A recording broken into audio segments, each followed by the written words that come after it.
In the small town of Brooklyn, Michigan, nestled in the Irish Hills in the backyard of the Big Three, you'll find a 2-mile beacon of speed and this next chapter in this 2012 Sprint Cup Series season.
It's going to be an exciting day of racing here in the Finger Lakes region of New York.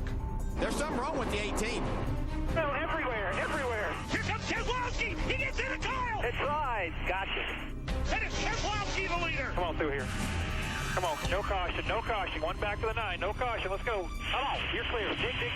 Here comes Ambrose way wide. They are side by side. Move Ambrose to the top spot. Keep digging. Contact is made. Ambrose up the racetrack. Here comes Keselowski down to the inside. They're side by side. Outside of you. Come on. You got it. Marcus Ambrose, for the second year in a row, will win. Woo! Yeah, baby! Yes! Man, I can't believe it. Woo! Let me ask you this. Would like a repeat performance of that here this afternoon? I would. That'd be like 4 hands raised inside the ESPN Pit Studio. That is our home for the next several hours.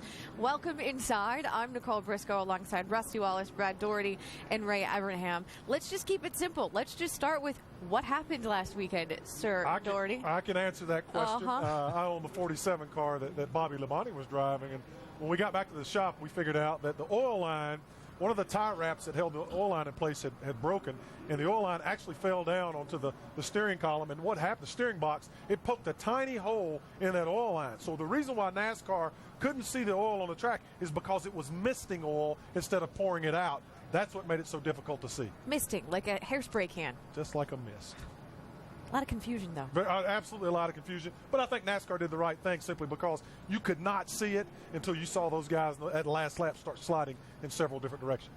They absolutely did the right thing. And I wasn't here last week. As we you know guys this. knows, but As Brad and if pointed I was, out I would have several reminded him to times. tighten up that oil line. But, bottom line is they did do the right thing. 12 corners at Watkins Glen. Oil was misting. They were reported smoke. No one said there was oil on the racetrack. They were reported smoke. 12 spotters, 4 spotters here in each corner for NASCAR. Their spotters weren't reporting oil on the track because they couldn't see it. They absolutely did the right thing. They let the race play out. to the finish, which is what the people pay to watch. That's right. And No, which they is did the what right we thing. enjoyed. Right. So they absolutely did the right thing. With the information they had, they made the right call. I don't know if it was planned like that, but Brad, I love the finish. Everybody was say, jacked that's up. Ray 1, Brad 0. By the way. They were absolutely pumped up. Right. One thing I know for sure, nobody knew what was going on. I mean, I talked to many drivers. They had no idea what was happening. We talked to NASCAR this morning. They told us, hey, our corner workers didn't report anything. We didn't have any clue any problem was going on. Nobody didn't know anything. So when the race was over, everybody had these comments about what was wrong. Hey, there's oil on the track. This happened. Hey, you should have thrown a caution. Well, look. There wasn't enough time to throw the caution. It was a great race, a great finish. We're talking about it now, and it was water cooler talk across the country. It was an incredible run. We asked NASCAR this morning, when did you find out? When did you first hear about the oil situation? You know what they said? Jeff Gordon's post-race interview.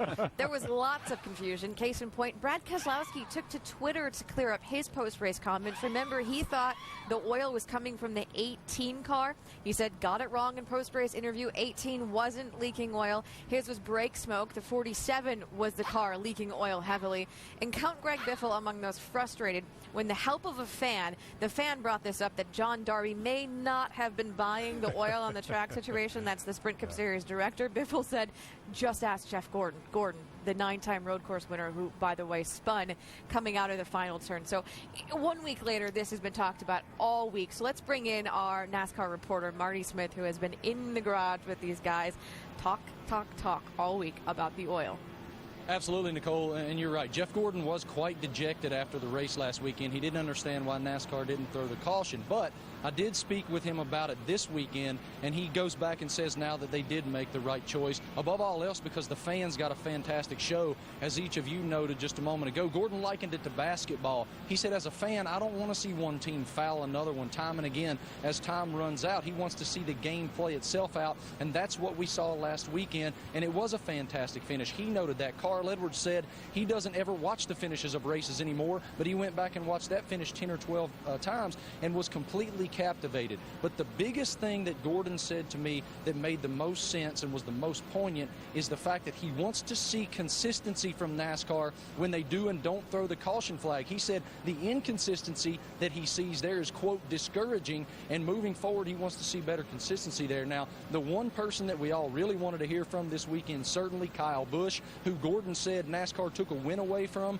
with that lack of a caution. He chose not to speak to us, Nicole. But we will hear from him later on in this very show, so stay tuned for that. I find it interesting that one of the drivers who really lost out, Jeff Gordon, because of the oil situation, he's on team no caution. What do you guys think? I just don't think, from my perspective, I feel bad for Kyle Busch simply because he was dominant. He was going to win that race. He was without out for a question. Sunday drive. Absolutely. So I feel really bad for him. But you just could not see the oil. You could see their reactions, what was going on. It was too late in the race, I do believe. I don't think there was enough time. I just think it was one of those deals. One of them racing deals. If you're in this business long enough, you're going to get to be on both sides of those. Right. I remember Mr. France telling me one day, son, sometimes you're the bug, sometimes you're the windshield. That's right. Heck, look what happened yesterday. Justin Allgaier, 1 season ago, lost out a nationwide race on a fuel strategy. Look who won the Nationwide Series race yesterday. That's right. It comes around. When we come back, Brad Keselowski, this is his hometown track, and it's hard to believe that 1 year ago he went from pretender to contender this very month. I get more of a kick out of being able to, say what I'm thinking and inform fans on what's really going on and clearing up all the lies that are out there. I'm outspoken because everybody around me is underspoken. They need to speak up more. NASCAR Sprint Cup Countdown is presented by Pennzoil, pursuing the latest oil technology because we love cars just as much as you do. And in part by Pure Michigan. Your trip begins at Michigan.org. And Aleve. Try Aleve for relief from tough headaches. NASCAR is back in Michigan, back in the shadow of the Motor City. In Detroit, horsepower is forged through manpower. Today, they come together. Their engines hit full song. The real music of Motown. Sam Hornish Jr. has certainly had a very busy weekend, though none of that business has been here in Michigan. While Hornish practiced and raced in Montreal in the Nationwide Series, it was Parker Kligerman who practiced and qualified that 22 car in Michigan. But speaking quickly of the Nationwide Series race, Justin Allgaier won it. Jacques Villeneuve wrecked a few people. And Sam Hornish Jr. had one very impressive outing. Oh, I tell you, he was fast throughout the race. He qualified good. He run good throughout the race. He spun right there, but he recovered. He got back up to the front, had a great second-place finish. And I'll tell you, this guy's been driving like a veteran. I'm really impressed with Sam Hornish right now, guys. And he's now tied for second in point stock, just 22 behind Elliott Sadler. And he's enjoying for the first time, by the way, the getting to see the highlights of yesterday's race. By the way, great job. Very productive weekend for you in Montreal. But you were there the whole weekend. Parker Kligerman, as you just heard, in the car, practicing and qualifying the Cup car. You get in today from the back of the field, not having turned a lap on this racetrack all weekend in the Cup car. What are your concerns? I don't really know what to expect yet. We came here a couple weeks ago and did the tire tests, so I've got a good idea. I don't think that they've strayed a whole lot from there. We're real similar to what Brad's got, which over the last year and a half with just what I've tried to change with my driving style and doing the things that I can do to make myself better. Those things have came in a lot closer as far as what we both like out of the race car, what we're comfortable with. So I feel pretty confident about it. The big thing is patience today. You know, we start at the back. We know we got 200 laps to get the job done. Top 10 would be great, but we got to remember to be realistic about how our day is going to be. But just real happy to be here, getting the opportunity to run the Shell Pennzoil Dodge Charger at my home track. How about that? You know, yesterday your crew chief, your Cup crew chief, Todd Gordon, said this whole team is thoroughly impressed with what you've done, the job you've done since you were asked to climb in the car at the last minute at Daytona. Said you've come so far since you were a full-time Cup driver a year or so ago. Where do you think you've improved the most? Probably the patience level, plus there's a little bit more confidence. The better that we run on the Nationwide side, the better that we run over here, the more that leads me to be confident in my opinions on what we need to change and make better. I feel like this is a great team. You know, these guys all are used to working together. They're all hard workers. They know how to win races. They know how to put good race cars out there on the track, and they just need somebody, you know, behind the wheel that's going to go out there and you know, be smart throughout the day and to try to make good choices and to try to help elevate them to the next level. And you know, I'm glad that I've got this opportunity, and hopefully I can at least finish out the year, if nothing more than that. And the more races I get in this car, I feel that there's more opportunities I have to plead my case on why I should be in it full time. Doing a great job. Good luck today. Thank you. I appreciate it. Sam Hornish, a very patient Sam Hornish, I should say, will start from the back of the field today. Nicole? Yeah, a lot of topics to discuss when it comes to Sam Hornish Jr. But let's just start with what he has to do today, because I can't imagine that climbing in the car on race day when you've not been in it is an easy thing to do. Well, it's not easy, but it's not as hard as you think either. I mean, especially as he's starting in the back. By starting in the back is not a really bad thing. There's not much competition back there, guys. He'll be able to start in the back, feel the car out, make some changes, see what he needs to do, and kind of adjust to it. But I'll tell you one thing. If they started him up front, he'd be like in the middle of a hornet's nest with no practice. Yeah. That's tough when you got to do that. But if you get to start in the back, get to that first pit stop. Tell the guys, hey, I need this, I need that. Get your confidence back up. It's not a really bad thing for Sam to do this. Sure. Look, we've seen guys get to the front, guys. Yeah. I think Sam can get up there. I'm not really concerned about that. I think what he just said about a top 10 finish, I think that's realistic. I think he can do that. Sam's done a tremendous job in both series, jumping into this car on such short notice and doing what he has done. It's my opinion, which that $2 at Starbucks will get you a cup of coffee, but it's my opinion that Sam Hornish should be in this race car full time. He has earned that right. He has done an incredible job, I think, for this season and next season. I think Sam Hornish, Mr. Penske, go ahead and put this guy in this race car. Right now, he's ready for it. To choose from out there, in my opinion, there's nobody any better than Sam Hornish right now to drive this car the rest of this year and next year. I hope Penske puts him in. In terms of, there's a whole lot going on with that team right now. They don't know. They haven't announced who's going to be in the car next season. We just obviously. did. They just said their opinion. But let's just take the 22 team. They've obviously been through a lot. Last week they went into Watkins Glen. Sam ran a great race, finished 5th, and did better than his team was expecting. So in terms of how Sam is feeling and where the team morale is coming up, where is that team now compared to where they were a couple weeks ago? I think it's better on both counts. One of the things, and Sam said it in his interview, he and Brad have the same feel in the car. I think it's been a long time, or a while, since the 22 and the 2 have been on the same page with setups. They feel like they're teammates again. They're working together closer on the setups of the car. And I think that Sam hit the experience in the Nationwide car. It's given him confidence, but it's also given him a little bit more of ability to know what he wants in the car to help them set up. So I think it's increased that confidence on both sides, the team side and from Sam's side. You can't come to Michigan and not talk about Penske, and I'm not just talking the team, I'm talking about the man, Roger Penske. Detroit is very much his city. This is his track. In fact, he owned this track until 1999. He was the chairman of the 2006 Super Bowl committee, and right now his cars are carrying that Dodge logo in the company's backyard for what is now at least their last chance to win in their backyard. They're not going to be in the sport in 2013. No, they're not, and we verified that with NASCAR this morning, because the question I had was, would the older cars be legal? Because sometimes in the past in Cup you could run a year-old car. Can't do that. You might see that in the Nationwide Series as the Challengers improve, but right now Dodge does not have a 2013 car, so there will be no Dodge in the Cup Series next year for sure. On a complete side and unrelated note, who's excited for some football? Let's get it on. I am. And Monday Night Football's coverage of preseason football continues on ESPN. First at 7, it's Monday Night Countdown. Then at 8, Michael Vick and the Eagles take the field against Tom Brady and this little team known as the Patriots, I think? Overrated. Go Brady. Those are fight words around here. Eagles, baby. Eagles and Patriots tomorrow at 8 on ESPN. And this may or may not be a topic of conversation. I think I've seen a little bit about it. Some Tebow guy and some Sanchez guy. It's a little bit going Either on. or, who would you pick? I don't know. We asked our drivers. We put them on the hot seat. Tough. Mark Sanchez or Tim Tebow? I would pick Sanchez. He's got a Latino name. It's like Tom Brady. Tim Tebow? Is he not on the list? Tim Tebow, for sure. I mean, that's just such a terrible choice. Neither. Maybe Mark Sanchez? Sanchez. Maybe put Tim in on first down and Mark in on second down. Tebow.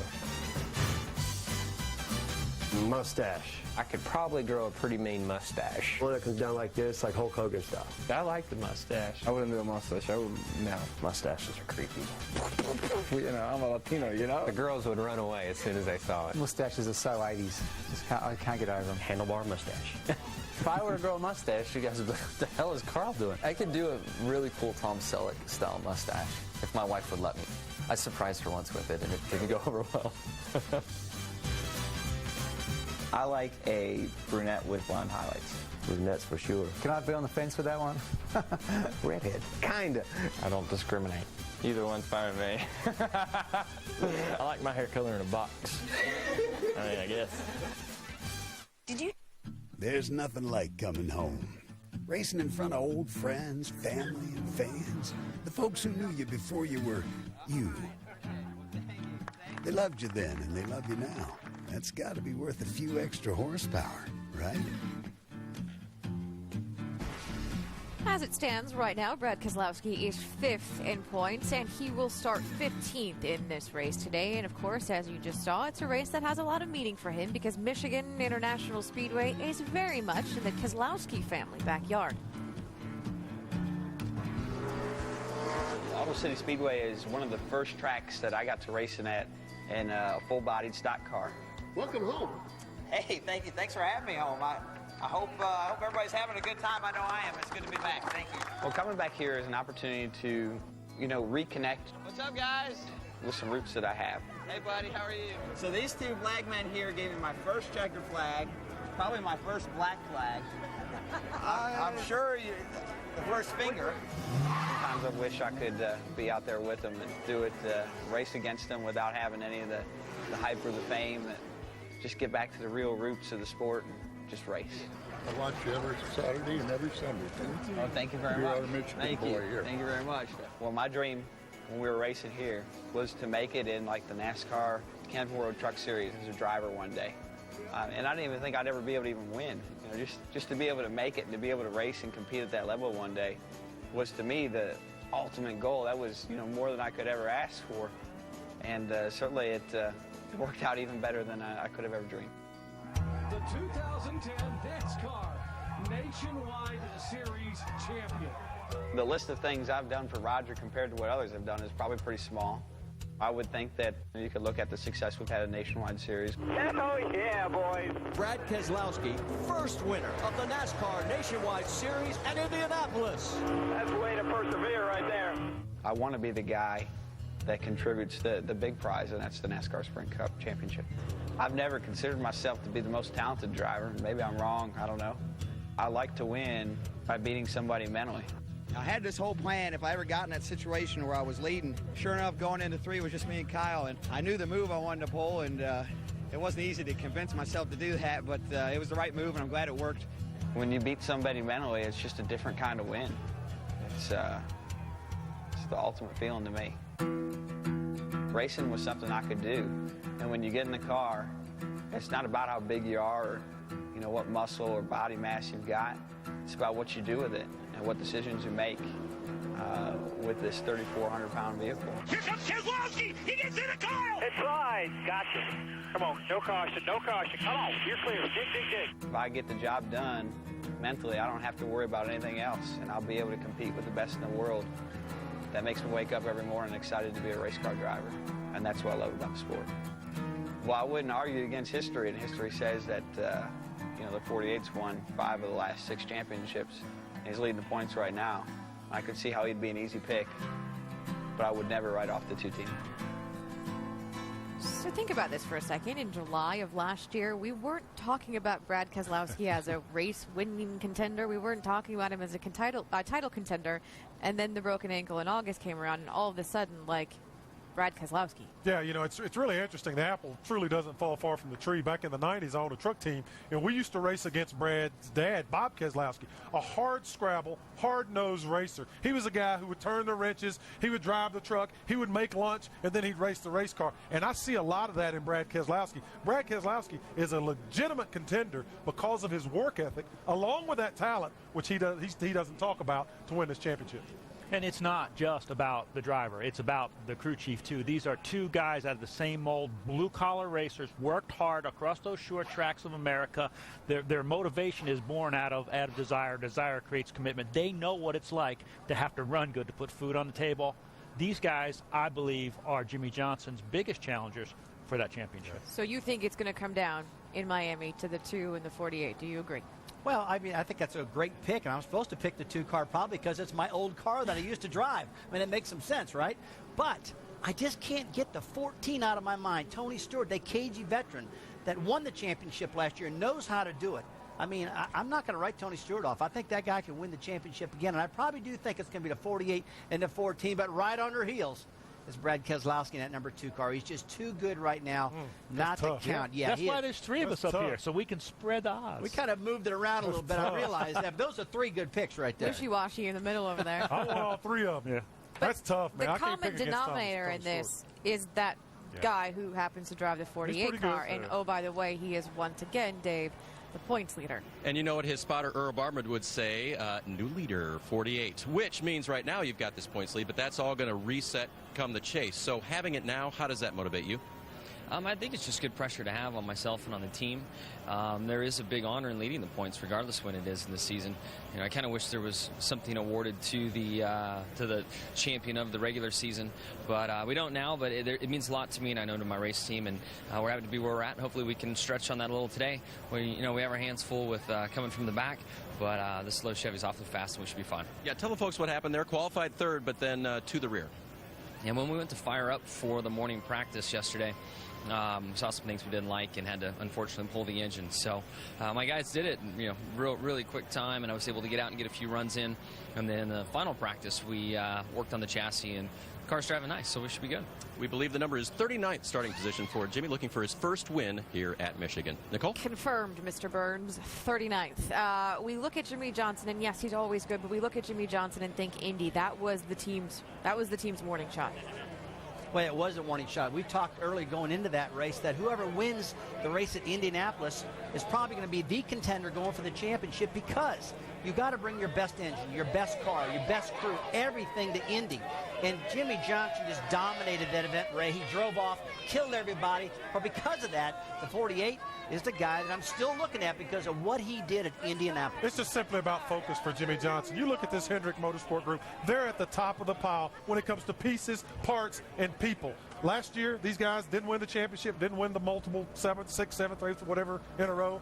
But right now, he's refocused on winning that 6th championship. He's a dangerous man. Race fans, check out NASCAR.com/RaceBuddy to watch coverage live from Michigan. Follow your favorite drivers for free with 8 live camera views. And follow us when we come back, because there are only 4 races to go and 2 spots up for grabs. You know what we're talking about. Talking about the wild card. So who do you go with? Do you go with the almost champ? That would be the guy who came in second last year, Carl Edwards. How about the former champ, Jeff Gordon? Or how about this guy, the guy who 1 week ago was heartbroken and this week is out for redemption? We'll talk to all 3 of those coming up next. Don't you dare say what I think you're going to say, Bradley. 2 spots. That's what's up for grabs over the next 4 weeks. 2 spots among the elite, the Titans, the superstars. 2 shots at the cup, the title.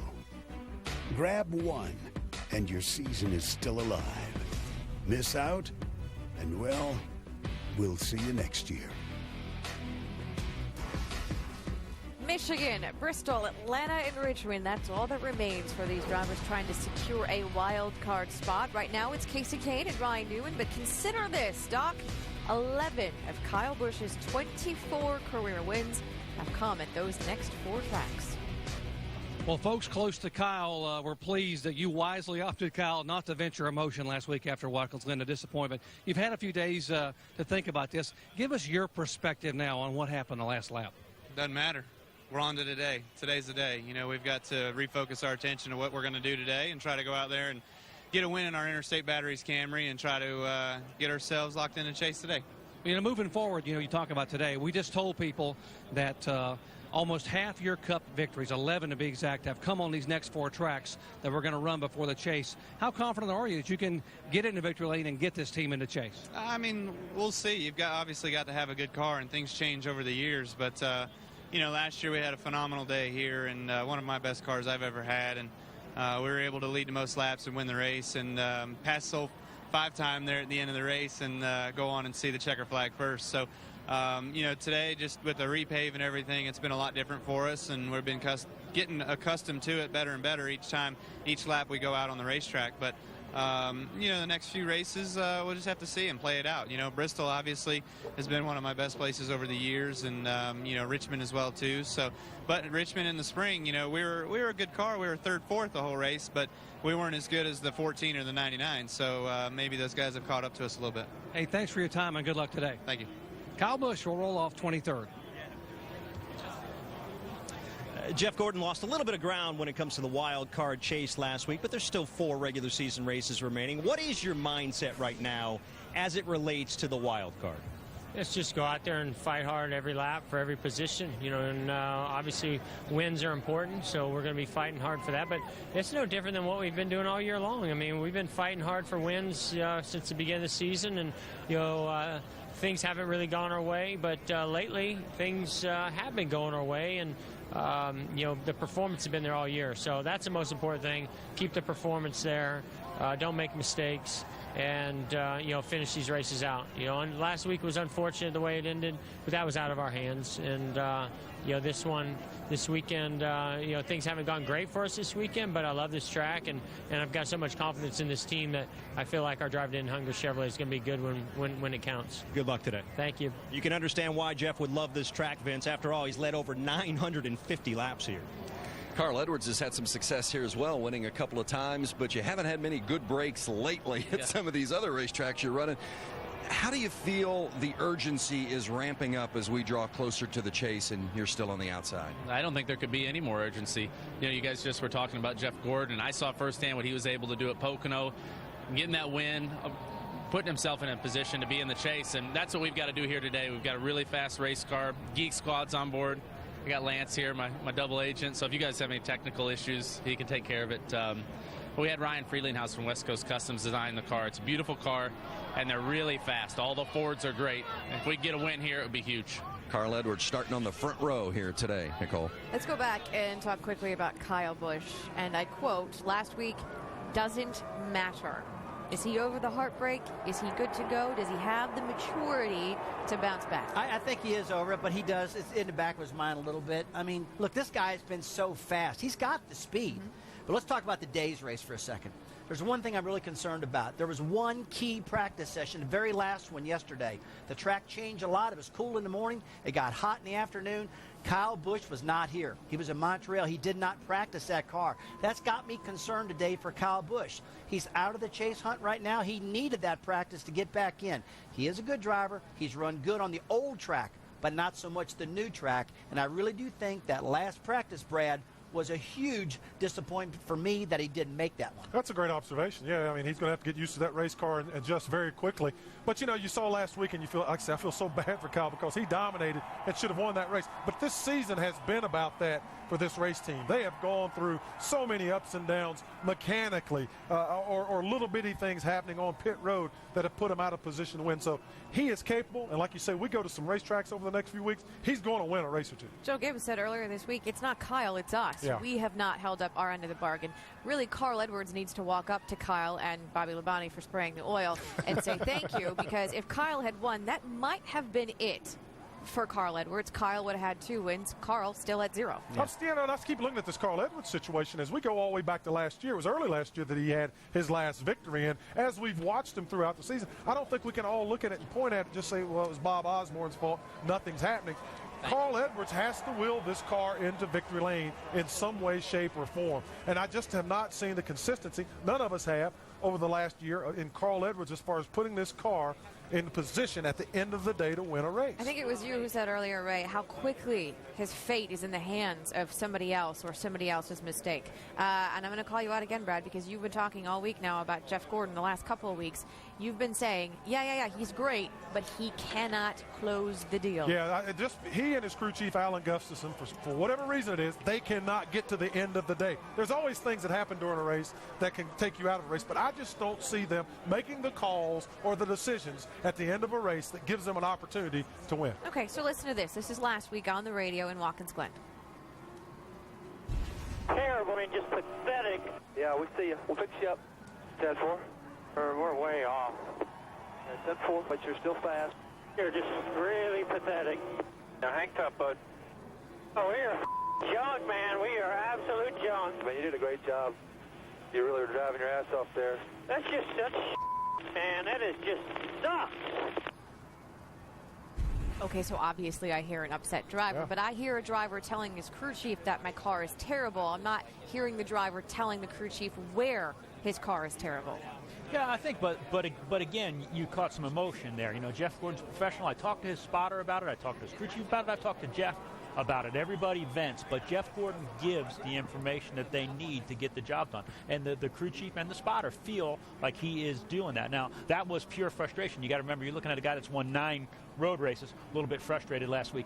We used to have those arguments. You couldn't play the audio between Jeff and I because you would have had to bleep it out. It would have sounded like the old stuff. But, you know, the point is, that's emotion. Jeff Gordon still gives them the information that they need. Yeah. I do agree with you. That team is lacking something. I mean, to win championships, you know, the 3 C's, right? You know, commitment, confidence, communication. Right. So something's missing there. Yeah. Don't know what it is, but they're working on it. All right, Ray, here it comes. He's not going to like what I'm about to say. Jeff Gordon. Probably not. And him and we didn't get along too good while racing, but I do like Jeff Gordon a lot. I think he's an awesome race driver. I think he's fantastic. I walked up to his car this weekend. He's sitting in the car. He's got a little fan view playing right here. He's got his laptop up here. He's in the car telling me about all the things he does, and he's in the car watching. But he's 17th. He's not running fast. He's not running good. It's obvious that there was not much going on in that car. And I didn't hear all this conversation between the crew chief and the driver and making all these suggestions. Now, two cars next to him, there's Mark Martin. Mark Martin flies in. He drops to internet, jumps out of the car. He sits on a stool. He grabs a hold of his crew. He's talking. He's making all these decisions. He goes out and sits on the pole. Okay? Yeah, but Jeff Gordon, in my opinion, has got to change. He's got to get more involved with that crew. Now, look, I know he's been like this all the time. But guess what? The competition's tougher now. It's changing. He's going to have to change what he's been doing if he's going to get in this chase. But, Rusty, he never did. He would give you the best information, but sway bar, Panther bar, candy bar. It didn't matter to Jeff. Jeff would give you the good information. You got to remember, we're talking about a guy that's won 86 races a champion. and 4 championships. So he sticks to his plan. They've just got to get the feel for what he needs in the race car. Then you have to question the combination. I think if what is missing is something in that combination that's not giving Jeff what he needs, and he's not giving Alan what he needs in feedback. There's something in the combination that's not working. Jeff's got to For the record. Jeff's got to amp it up a little bit. He's got to get a little more involved. For the record, Jeff Gordon starts 9th. And when we come back, you could say it was the national holiday much of the racing world was waiting for. Dale Earnhardt Jr., his win here the last time. Dare we say he must win again this weekend? Say it. Jumbo! It's coming, baby. Get ready We'll be for back. Jumbo. Don't go anywhere. Simply put, you really could not ask for a better weekend for racing. The calendar, sure, it says August, but dare I say it's felt a bit like fall out here in Michigan this weekend. Crisp. Welcome back to NASCAR Sprint Cup Series Countdown presented by Pennzoil. We're so happy that you could join us. Since May of 2006, Dale Earnhardt Jr. has won 2 Sprint Cup Series races, both of them right here at Michigan, and one of them just a few weeks ago. We're about to get set to get a green flag and go racing. It's going to be a fun day here, 200 laps. We'll work on our pit strategy. We're going to have a fun day. We are green at MIS. We're done blowing the decals off the wall. We're going so damn fast. Driving a hell of a race, bud. Hell of a race. The Batmobile has come to life. Put Dale Earnhardt Jr. on the point at Michigan. There you go, buddy. White flag. Bring her home one more time for me, please. Finally, all will be right in the world. Dale Earnhardt Jr. snaps that dry spell, winning today at Michigan. Congratulations, Doug. You deserved it, bud. Did a hell of a job. Hey, good job, man. Been waiting on that one. I know I have. What many people forget about that dominating performance and that victory in June for Dale Jr. is the fact that early in the race, your car wasn't very good. You guys came for an early stop, and you actually were at the tail of the field for a little while. How much does that give you confidence today that you're going to come from the tail and be able to do it again? Yeah, I ain't really worried about where we're starting. I'm just worried that we ain't got any laps on the car. We did test the car here and got a lot of notes with the car at this particular racetrack, which is, a little bit more than you can ask for when it comes to bringing out a backup. But I'd love to have been able to get out and practice and at least just kind of felt the car out a little bit and get a little confidence there. But we didn't have the time, and we'll just have to start from scratch. Real quickly, how many laps do you need before you get a feel for it at the beginning of the race? I'll know in the first or second one whether I'm in trouble or not, but I got a great team. I got a great crew. They studied all night through pages and pages and pages of notes about this car, and so my confidence level's up there. Good luck. Thank you. Nicole? Well, let's recap the last few weeks for Dale Jr. There was the broken transmission in Pocono. There was the driver error at the end of the race in Watkins Glen. And a bit of driver error here this weekend, Ray, and that is why he's in the backup car. We had a little spin coming off, I think, turn 2 there. Got out in the gray. But that tells me he's pushing harder. He said he wants to win races. He wants to gain bonus points. That was late in practice. Those guys are getting everything they can get, and he is hustling in practice when that happens. On the positive side of things, Dale Jr., along with Jimmy Johnson, Greg Biffle, and Matt Kenseth, the top 4 in points, can all clinch chase spots today. If they finish this race 145 points ahead of 11th. Some perspective right now, Jimmy Johnson is 124 points ahead of 11th. We heard Junior said he is confident. They've seemingly gone in the opposite direction the last couple of weeks. Dare we say that today is at least a must-perform, if not a must-win? It's not a must-win. It's a must-perform, and it's a must-be consistent. Look, consistency is what got Junior up here. I mean, the guy's been so consistent, it's unreal. And I'm going to give him a little break. I mean, he lost that transmission in Pocono, right? Mechanical farm. Let's just call it mechanical, right?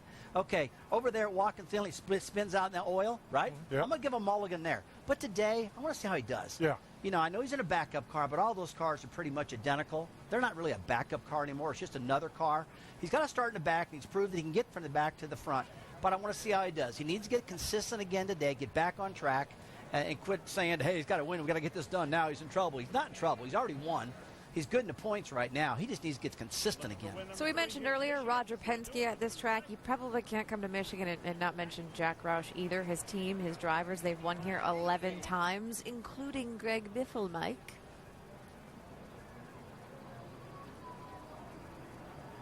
Mike Massaro. Back in June, led 38 laps and finished 4th. Obviously a strong car the first time on this repave. How would you compare the performance this week to what you had in June? Well, we certainly didn't start out as good as we did in June with the 3 and Ford Fusion, but yesterday we got the car running really fast the final 2 practices. We feel like we have about the same car as we did in June, maybe a little bit better. So I'm excited about getting up to the front and leading some laps. Good luck. Thank you. Greg Biffle, a 2-time Michigan winner, rolls off 13th today. Good luck, Greg. Matt Kenseth racing around a lot of guys who have a lot on the line today. You're 3rd in the championship, fairly comfortable towards the chase. What's your agenda today? Well, you know, everybody's situation is different, but I feel there's always a lot on the line each and every week. I mean, these are all really big races. Everybody wants to win. It's important for us to get a win, to build some confidence for myself and for the team, and hopefully get some bonus points, you know, and we can get in the chase. Matt goes for his 3rd win at Michigan today. By the way, here's one quick note on Dale Jr. He's made the chase 4 times, but never in consecutive seasons. He was in the chase last year, and I'm going to go ahead and say he'll be in the chase again this year. We'll be back. More from Michigan when we come back in just a few minutes. Don't go anywhere. Junebug needs a bonus. Going out on a limb there, wasn't she? Oh, yeah, she's way out there. I think Jimmy Johnson will be in, too.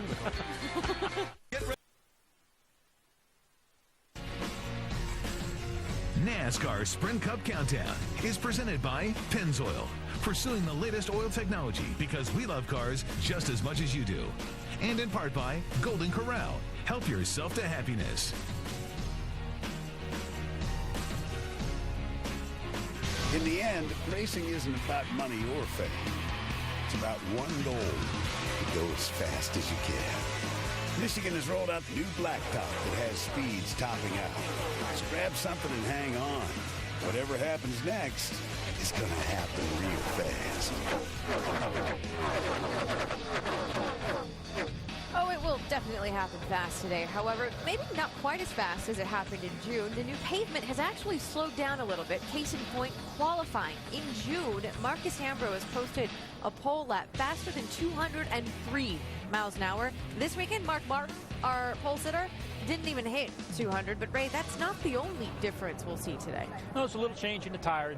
We've also had an aerodynamic change here. You put all those things that slows the car down. Goodyear brought a good tire. The tire's keeping good speed, but we are seeing a little bit of wear, and that could prove some interesting tire strategy today. 2 tires, 4 tires, or 0 tires. But when that wear comes at 199 miles an hour, speed's going to go away quick. Yeah, another thing that happened since the last time we were here, NASCAR implemented a rule that raised the side skirts another ½ inch on each side. And I was talking to Martin Truex Jr. yesterday about this. He says, man, you will not believe the amount of air that blows out from under the car and eliminates some of that downforce. These cars are a handful at 200 miles an hour. And particularly when you get up behind another car, you lose the nose of the car really badly. They are absolutely squirrely, and they oscillate in the wind. Dale Jr. spun this weekend in practice. That's right. Kyle Busch, Kurt Busch spun in practice earlier this weekend. It's been a bit squirrely out there. It really has, Nicole, no doubt about that. And one of the reasons the track, this brand new pavement on the racetrack, the track has changed a bit. It's seasoned in a little bit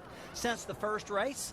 And I will promise you one thing. Everybody that's came here the very first race this year with the new pavement that ran really good, that were really comfortable with their cars, if you try running that same setup again, I will promise you, you won't be successful. Ray, you're the best at this. You know these tracks change a lot from when they're brand new to when they have a little bit of time on them. So the driver's got to make some changes. Dale Earnhardt Jr. said, hey, we brought the same car, same setup, and when we unloaded, we were a 10th place car at best. So you got to adjust to it. It's going to be a big change today. But they came back after this race, and they tire tested. So this isn't like, surprise. It's well, one of the big things, though, this racetrack only has one groove. And even with the truck race yesterday, they were not able to wear that second groove in. As a matter of fact, a lot of the guys think that the truck race pulled some of the rubber up off the racetrack. So if you get outside of that groove, even a half a car, you're going to bust your rear end. It's going to be interesting. They're going to have to get some rubber down there today. As always, you can join our conversation via the Twitter at NASCAR ESPN, hashtag #PitStudio. And this week, we're expanding the convo to include one Marty Smith. Introducing Tweet Your Seats. We want to see you. From where are you watching the race? We know where Marty is. Hey, Marty. That's a good look there, I love it. Plus, we'll keep tabs on what you're talking about throughout the 400 miles here today. Your thoughts? We'll keep track. We'll hopefully try to fill you in on a few things. Who do you like? That's my question. All right. I'm going to go out on the limb. Not that far, but you know what? Jeff Gordon, a bold prediction. I'm going to show some love to Mark Martin today. No, I like that 55th pole, car 55. Well, but these guys tell me he's too old. I'm going to show some love to Mark. Got one of my former teammates, Rodney Childress, back there. I'm going to pull for Mark today. That's a pretty good one. The guy who I'm going to pick told me not to pick him because I've jinxed him the past few weeks, but I'm going to pick Matt Kenseth.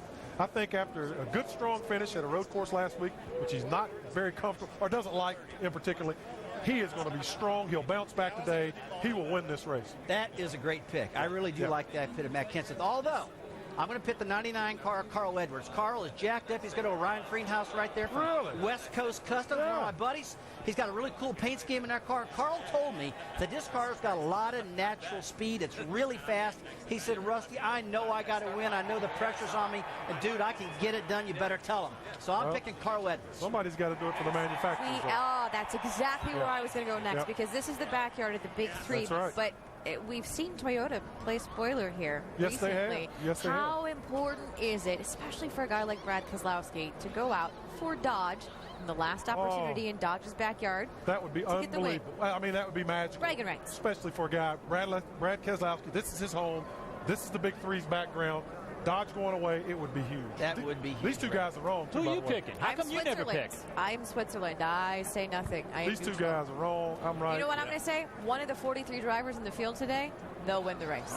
I'm hands off. Jeff Gordon's at the door. Wants to see Rusty. You know where we will be. You know where we will be during the race, our seats. Yes. How about these seats? Tweet your seats from up in the booth. Oh, man. It's DJ, Alan, and Andy. Check it out. They will get you ready for pre-race ceremonies when we come back. Can I order lunch on that Twitter thing? Yeah, you just ask me.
Driver Dale Jarrett and Michigan winning crew chief Andy Petrie. For where this racetrack is located and how close this day is to the chase, this is a pretty important race. Yeah, as a driver, you always know that this is a hugely important event. There's with the Big Three not far from here, all those employees, the pride that is there, you know that you want to perform well for them. But for the last 6 races here, it's been that other manufacturer, Toyota, taking the checkered flag. Yeah, there's just a ton of pressure right now. I've never seen so much pressure to win that I see right now in this series. There's so many of these cars and teams that have to win a race to get in the chase, or they're going to be excluded from a chance to win the championship. So today is a big day for a lot of reasons. Which team picks up that big win? We will find out shortly. 400 miles are going to tell the story.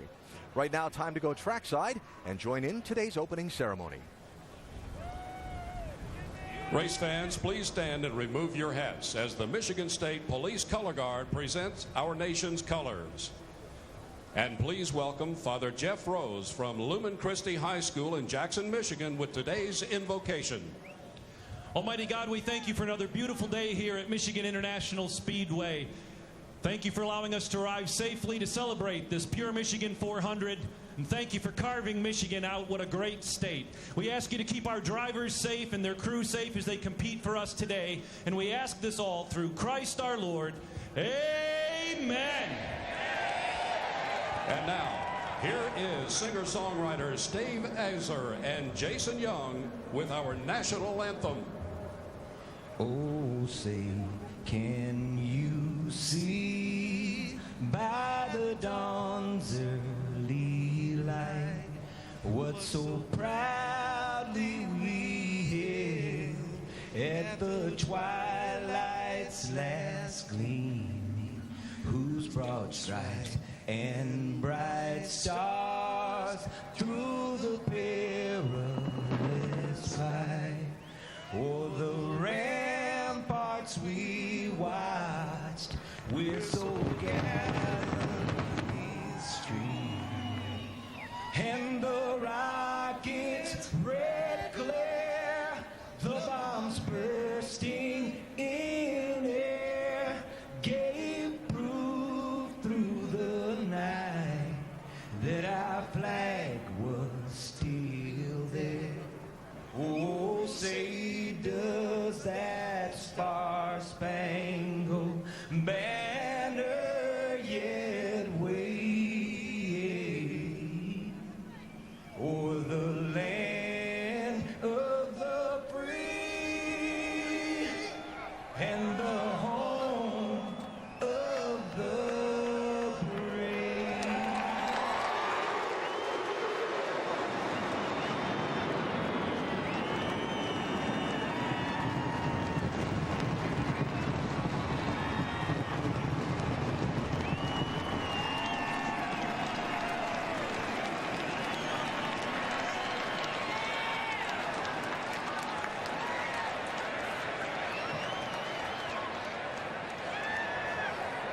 Time to go racing today here at Michigan. Always great to see members of the United States Armed Forces on hand at the races. And Goodyear, the official tire of NASCAR, has been proudly supporting our troops for more than 100 years. Visit Goodyear.com to show your support and learn more. Well, after last Sunday's crazy Watkins Glen finish, who knows what today will bring? We begin finding out when the engines fire at Michigan next. Pure Michigan 400 is brought to you by Pure Michigan. Your trip begins at Michigan.org. And Sprint. Avoid a data dilemma with truly unlimited data. Go to sprint.com/speed.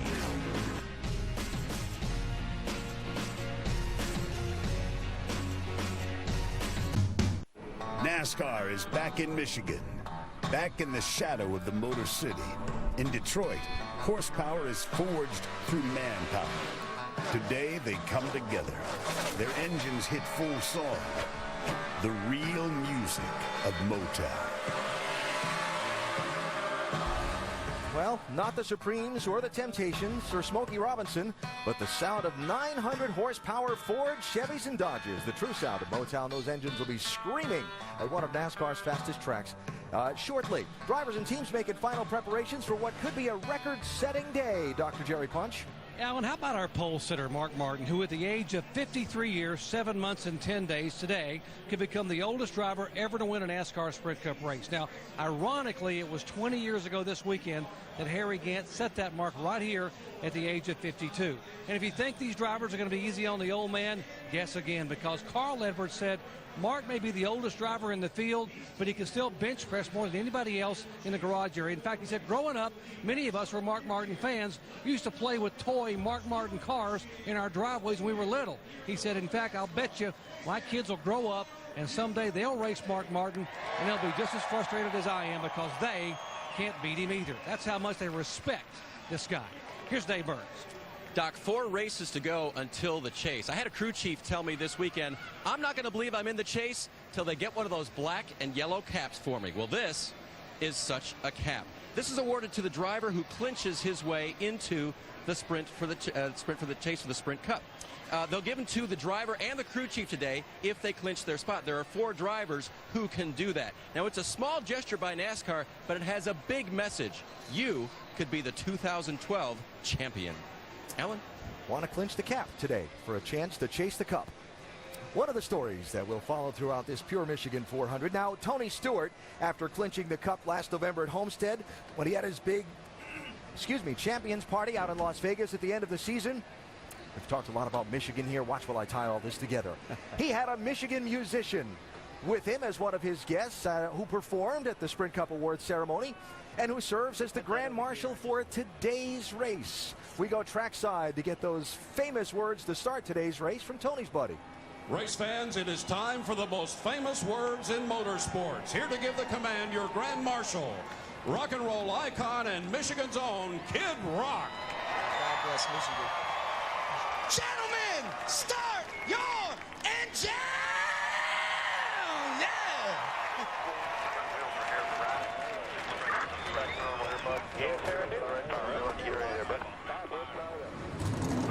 That orange looks like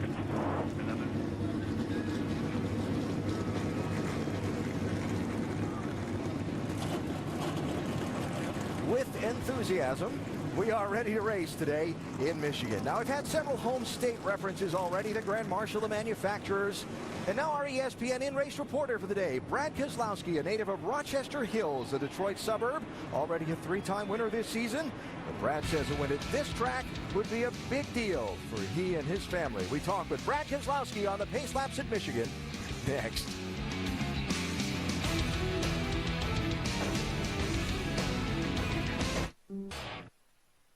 In the end, sports is a chemistry experiment. How does the athlete fit in with the team, coach, or the boss? What kind of mix do they make on game day? Unbearable or unstoppable? Some teams never find that right combination. But when they do, oh man, it's beautiful. Now, some great sporting combinations there, and many in the NASCAR Sprint Cup Garage feel that Brad Keselowski and his crew chief Paul Wolfe have that championship chemistry. There are ESPN in-race reporters today, and they come into this race on quite a roll. Longest top 10 streak of all drivers. Brad, 6 consecutive top 10s now, starting with that big win at Kentucky. Let's talk to him. Brad, Dale Jeffs, ESPN. You with us? Yes, sir. Dale, how are you? I'm great, Brad, and we appreciate you talking with us today. As we get to our mailbag question, I think you'll probably agree with me that there's a lot of crew chiefs down in that garage area that would like to think they were race drivers or would love to be one. And that leads us to our question here. Paul in Milford, New York asked, what kind of advantage does having a former driver as your crew chief give you? Well, I think it's huge because you can kind of have those hidden communications where you kind of both know what each other are thinking without saying anything. And Paul and I think, have that. I think it's a big advantage in so many different ways, and we have great chemistry that comes from it. I respect him, and he respects me, and because of that, I think it takes our relationship to a whole nother level to be the best we can. Hey, Brad, I know you had a race back here in June on this new surface, and I know this is a different tire. As the speeds have ramped up, you don't have nearly the racing room that you once had on this track yet. It hasn't widened out. Has that brought the stress level up inside that cockpit a little bit? Oh, absolutely. The first few laps and restarts are, they're really crazy, to be quite frank, Dale, because you know going down into turn 1 that you've got to find your way into that main groove where all the rubber's at. That's that big black patch right in the middle of the track. If you don't find your way into that groove, you're either going to spin out or wreck, or you're going to lose a bunch of positions trying to make sure you don't. So it's a dogfight into turn 1 to get that groove and to find it, and from there you can go race. All right, Brad, you have a great, safe day out there. Now, Andy's going to talk to your crew chief and that former driver, Paul Wolfe. Thank you, Dale. It's great to be back in Michigan, and I want to send my thoughts out to these guys. A couple of people in the garage that are fighting some illnesses, and our thoughts are with you, and so our prayers. Get well soon. Hey, Brad, it's Andy in the booth. You have us here? I'm sorry, I was talking to Paul. It's one racing crew chief to another, Paul. It's Andy in the booth. If you got us. I got you loud and clear. I knew who you were calling for. Okay, Paul. Hey, you guys have really raced the last 6 races very, very strong and pretty well locked yourself into this chase. How will you approach these next 4 weeks? Will you just kind of tune on what you have, or are you going to try some new things? Obviously, everybody's worked hard over the last month, and we've had results to show for that. So it's put us in a position where we need to try some things. We know we need to be a little bit faster to be able to be a legit contender when it comes to chase time, and we're going to continue to try some things. And just got to thank everybody back at the shop. We put a lot of pressure on them here to help us find some speed, make better race cars, and everybody's stepping up, and that's what it's going to take to be able to contend. So. A lot of hard work and, making the right calls today, and hopefully we can get us another good finish. Well, you've been making a lot of good calls here lately, Paul. We appreciate you talking to us. Good luck today. All right. Thanks a lot, Andy. And from our in-race reporters to our over-the-wall reporters, actually in his second race of the weekend, Ben Fetzer is carrying front tires for Bobby Labonte in the 47 car. Montreal Saturday, Michigan Sunday. Have a good, safe race today, Ben. We look forward to watching the pictures. And as we get ready to see how this race unfolds, there has been one dominant topic of conversation in the NASCAR Sprint Cup garage all weekend long. The new pavement put down on this racetrack for this season, the blazing fast speeds that have resulted, the tire problems from the June race, the different tire specification Goodyear has brought for this race. It's all anybody's talked about. Yeah, Alan, as I was in the garage area talking to these drivers both Friday and Saturday, that was the whole topic of conversation. The speed that you carry into the corners, the speed that it continues to carry, and just what's going to happen. They know if they get their car free enough to turn in the center of the corner, that's going to be loose. And over 200 miles per hour into these corners, that's a handful for these drivers. It is, and the speed staying there. It doesn't fall off. It's not like you can wait on the track to come to you. The speed stays right there, and it's going to be a kind of a game for the crew chiefs to play as far as strategy. When that track stays so fast, you don't really need tires to go any quicker, so you're going to see a lot of that. And plus these engines, they're really stressed here. You're not out of the throttle very long at all. They turn a lot of RPMs, and we've already seen a few problems there. Now, given the narrowness of the racing groove, the high speeds, the difficulties of the track, two of the sport's heavy hitters, Jimmy Johnson and Dale Earnhardt Jr., are starting at the back of the field. Can they get through the traffic and get to the front? Absolutely can. These Hendrick cars are probably the fastest cars on the racetrack if you poll some of the people in the garage area. I think they're not going to have any trouble coming up through there. Jimmy's car has been really fast on these high-speed tracks lately, and the 88 car won here the last time. I don't think they'll have any trouble getting there. Yeah, you talk about it is a narrow groove, but you can run side by side through these corners. It just slows you down a little bit. But if you'll remember back to June when Dale Earnhardt Jr. won this race, he made an early pit stop because his car wasn't handling properly. So he went to the back and worked his way to the front. So yes, they can come from the back, and we're going to have a great time watching them do it. Johnson and Earnhardt Jr. with a couple of our great high-definition onboard views for this race. Brad Keselowski, our in-race reporter, is carrying the Dodge onboard camera today. Brad in the office. Tony Stewart, the fresh from Florida Gulf Seafood camera. Clint Boyer has the 5-hour energy camera. And Greg Biffle has the Coke on board. Matt Kenseth has the Ford EcoBoost camera. Kevin Harvick with the Jimmy Johns on board. And the aforementioned Jimmy Johnson with our Lowe's camera. And Dale Earnhardt Jr. with the Chevy on board. Couple more quick stories from pit lane on the final pace lap of the race. Mike? You know, Alan, when it just appeared that Jeff Gordon's luck had improved, well, misfortune struck again last week in Watkins Glen. On the final lap, he hit oil, and as he slid through the corners and spun, he ultimately slipped in the standings all the way down to 15th. Subsequently, he finds himself now trying to regain traction in the wild card hunt. Today, Gordon rolls off 11th, looking for a much-needed win, one that would no doubt grease the tracks toward another chase berth. Vince Welch. Dale Earnhardt Jr. is in a backup car, and his crew chief, Steve Letarte, is stressed. Letarte says it feels like the night before the first practice. You think you've got a good race car, but you're not really sure. One thing is for certain, Letarte did not play it safe and go with a conservative setup. No, the 88, and not point racing today. They're in it to win it. All right, Vince, thanks.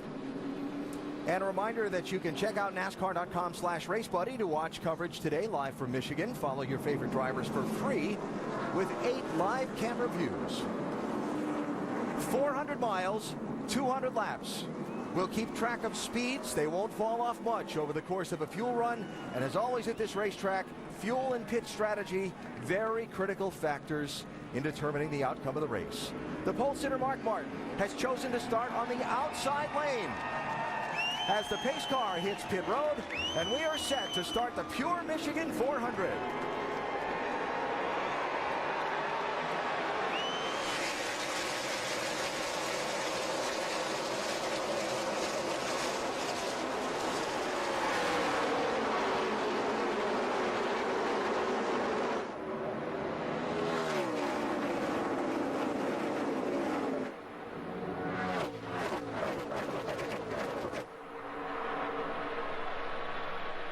Martin to the lead, side by side for second, and through for second. Carl Edwards ahead of Matt Kenseth, 99 and 17. Carl slipping wide. Yeah, you don't want to get out of that groove. Just the right side tires into that grade can send you out of control. Yeah, these first few laps that these drivers have been making, they say the cars are really out of control for at least a lap or two until the tires kind of come in. There's a familiar Michigan scene. 3-4 wide down the front stretch into turn one. Now, the groove did widen out some, not that much, but did widen out some after the truck race yesterday, but it was actually the bottom of it came in some more. Those trucks were running a little bit lower, so it got a little bit better groove down there. Looks like Carl Edwards is doing his part to widen it out on the top side. He's trying. Yeah, he's been up there. I don't think he means to be. Whoa, look at that. Whoa, Ambrose in the That's real 9. trouble, yes. That's what we'll see a lot of here at Michigan.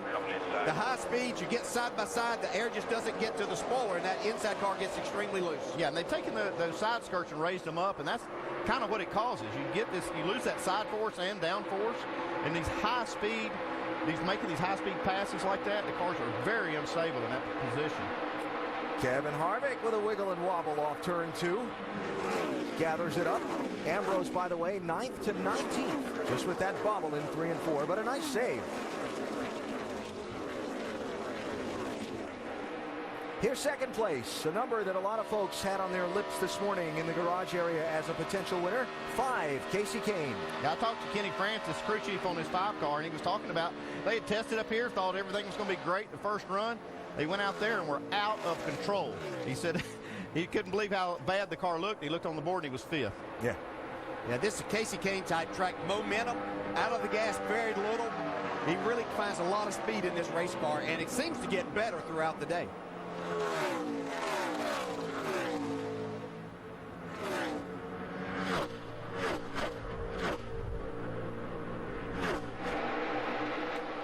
Jeff Gordon had a little wiggle and bobble in turn 2 on the opening lap, backed up a couple of spots. Now he might lose a couple of more. Biffle in the 16, Keselowski in the 2. Yeah, as you can imagine, the draft plays a huge effect here with speeds over 200 miles per hour, well over 200 miles per hour as they enter these corners.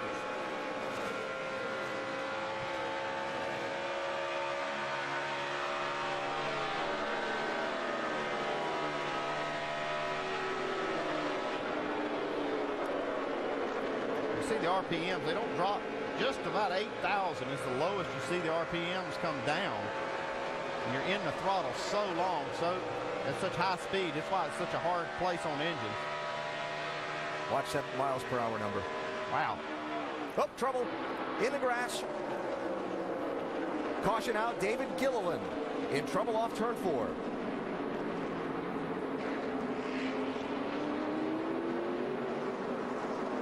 Like he got away with it. Watch your temps there. You probably got grass everywhere. David Gilliland running in 28th position off of turn number 4. And spun around into the infield grass. Looks like that front splitter and so on still in good shape. Yeah, just a little bit loose. Got a car right up on his rear bumper. Eric Almirola there loosened him up just enough. Oh, Sam Hornish just slips by. Wow. Yeah, I don't know that that was all aero. That could have been a little bit mechanical, too. Looks like he may have made some contact. Not sure that the 43 didn't get into him just a little bit. I don't know how he didn't hit him right from this point in time. Watch the move Sam Hornish in this 22 makes.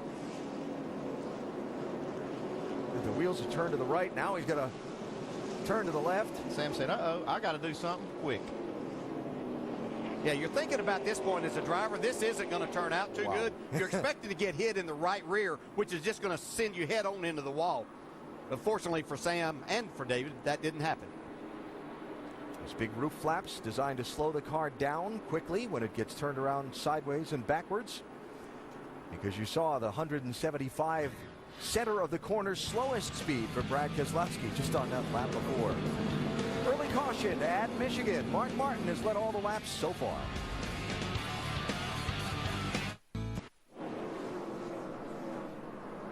Doubled up for the restart in the Pure Michigan 400 after the first caution of the race came out at lap 5 when David Gilliland spun off of turn 4. Which driver do you think will take first out of this week's top 4 qualifiers? Mark Martin, Carl Edwards, Jimmy Johnson, and Matt Kenseth.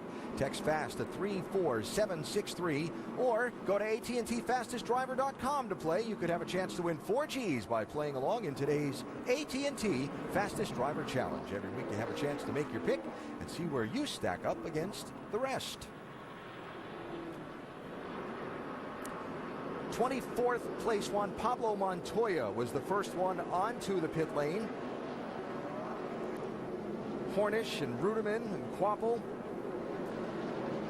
Jimmy Johnson, TJ Bell, Casey Mears, Dale Earnhardt Jr. and David Gilliland, the other drivers that pitted under the early caution.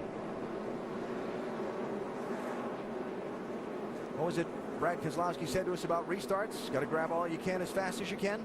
Yeah, boy, as fast as they're going, you just want to make sure that you don't slide out. You can't give up. You know, if you don't go in there hard enough, then you're going to get passed also. So nerve-wracking time for these drivers. Martin, 55, choosing the outside lane. Kenseth, 17 to his left.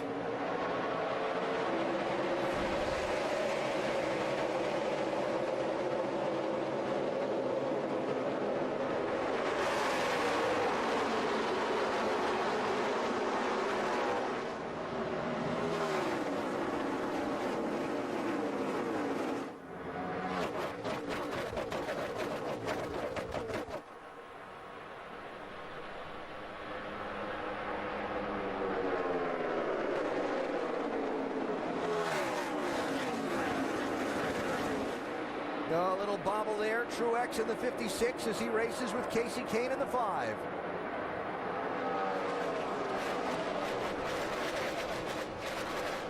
That's Paul Menard in the 27, trying to follow along in the draft.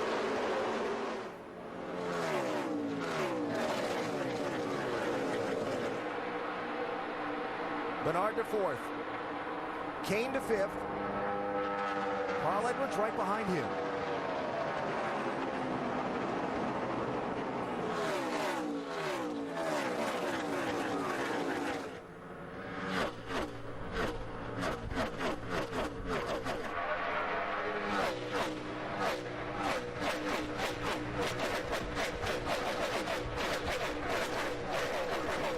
So I mentioned on the pace laps that Jimmy Johnson and Dale Earnhardt Jr. had to go to the back of the pack. Also falling to the rear on the pace laps were Eric Almirola in the 43 because they had a crash here and are racing a backup car. And Sam Hornish in the 22. Parker Kligerman practiced and qualified that car while Sam was up in Montreal focusing on the NASCAR Nationwide Series race where he's right in the thick of the championship. How hard is that, Dale, just to come from a road course, not have a lap on a track, you come to a track so much different with all the speed and just dive in here with no practice? Yeah, it certainly makes it a real challenge, and Sam's done a great job. The one thing that he did have on his side, there was a test here about 3 weeks ago with the new pavement and everything, and with the race car. Oh, look at this, getting close. A couple of guys who had great qualifying runs. Trevor Bayne in the Wood Brothers 21. Landon Castle in the BK Racing 83. Had the bobble. Ryan Newman and Tony Stewart going to go by him. Get down on the inside and get pinned down there, you just lose so much momentum. It's hard to make that up, and it's always like you're getting freight trained on that outside before you can get back up to speed and get your RPMs back up. Kevin Harvick on board with him, right behind Jeff Gordon and Joey Logano in the orange 20, ducking to the inside. I think you really saw the effect of the draft right there with Tony Stewart stuck in the middle. He's not able to keep up with that line.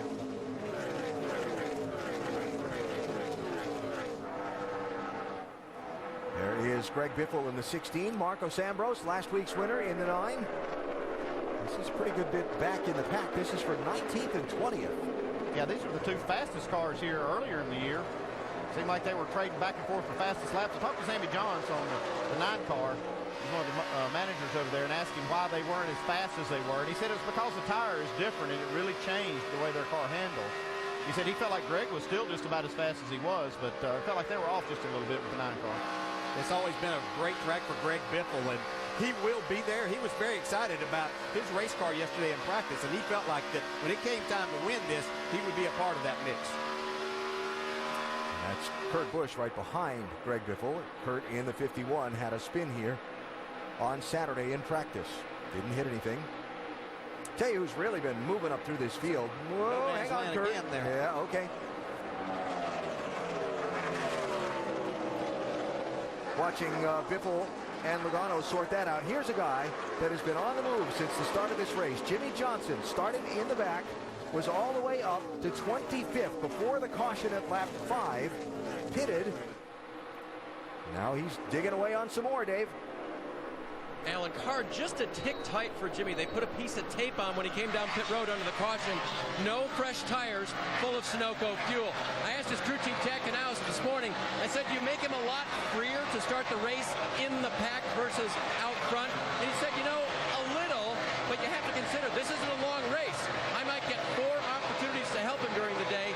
And during this, what I call a short race, according to Chad, I've got to have the car pretty right to start with. Andy, maybe you can relate. You don't want to have him too far outside the box. We were all mesmerized, Dave, while you were doing that report. 213 was the number on the telemetry for Jimmie Johnson screaming into turn 1. We were all looking at the number going, can you believe it? Yeah, and Dave's right. You don't want to get that. I mean, you think, you know the car's going to be back in traffic, but if you free it up too much, he's not going to be able to utilize the power and the things that they have. So you have to stay somewhat close to that and make adjustments as this track changes throughout the day.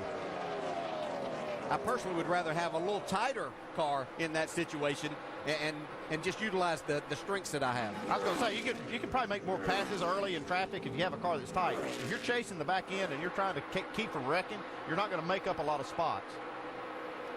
Mark Martin out in front after qualifying on the pole. He's led all of the laps so far, but we're still very early going in the Pure Michigan 400. If you're Tonight on baseball's biggest stage, Adrian Gonzalez and the Red Sox are in the Bronx to take on their division rival, the Yankees, led by Derek Jeter. That's at 8 on ESPN. Then tomorrow at 10 on ESPN2, another division rivalry to determine first place in the NL West. Buster Posey and the Giants face Clayton Kershaw and the Dodgers. SportsCenter to be seen in the San Francisco and LA markets. Sunday Night Baseball presented by Taco Bell, and Monday Night Baseball presented by USAA. Just about 50 miles into the Pure Michigan 400, Mark Martin has led every lap. There's the gap to Matt Kenseth, first to second. Mark Martin looking for his first win since September of 2009. Kurt Busch in the 51. Saw him have a wild slide off turn 4 a couple of minutes ago. Well, he just had another one. That was off of turn 2. Yeah, that's a hard hit right there. I know these cars are very durable, but not sure how much of that they can take. Yeah, that's a pretty hard lick.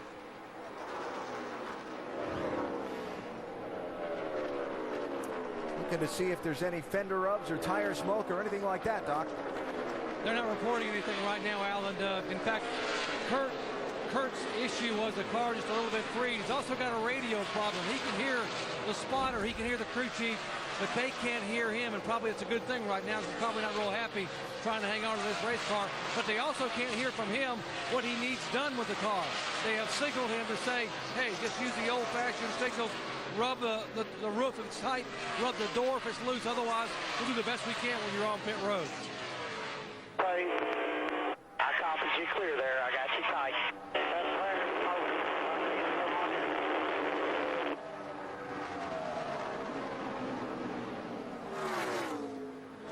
So Kurt Busch, who was running 20th when he was slipping up against the wall, hanging on in 22nd position now. A little bit from pit stop, so let's take a break. Come back for the green flag trips down the pit lane. Back at the Pure Michigan 400, race fans, check out NASCAR.com/RaceBuddy to watch coverage live from Michigan today. Follow your favorite drivers for free with 8 live camera views. Mark Martin out in front of Matt Kenseth by 2.5 seconds. Mark started on pole, has led every lap so far, including holding on to the lead through a restart after the only caution of the race through its first 60 miles. His last lap was 191 miles an hour and change for an average speed. Fastest lap of the race that Mark has run, 196.9 miles an hour. So when we talked about the tires holding their speed over a run, they're almost to the end of this fuel run, and he's still running over 190 mile an hour average. Yeah, I was looking at these lap times, and they have dropped off a little bit more than what we saw in practice, but they're still holding their speed pretty well. Look at that. 191.3. Yeah, and they've got a lot of sun here today, and their practice sessions both yesterday ended before noon time, so the track didn't heat up as much. Plus, they had that truck race, so I think they're probably seeing a little slicker racetrack than what they saw because they really haven't been quite as fast with that highest speed as what they were in that practice. I think we'll probably see a few adjustments on some of these cars coming up. They're going to try to keep up with this guy right here. So there's Mark. There's Matt Kenseth in second, Martin Truex in third, Kasey Kahne in fourth, and Paul Menard running in 5th position in the Childress 27. Looking for his first top 5 of this season.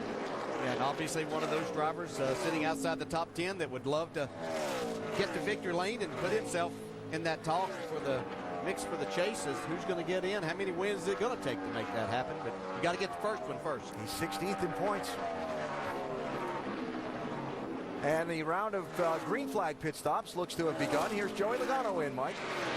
And Joey has been pretty unhappy with his race car so far during this first run, saying he just cannot get into turn 3 like he could in practice. They're going to take 4 tires and also make a track bar adjustment, trying to bring the car back to his liking as Joey's team now completes its work on the left side of that car.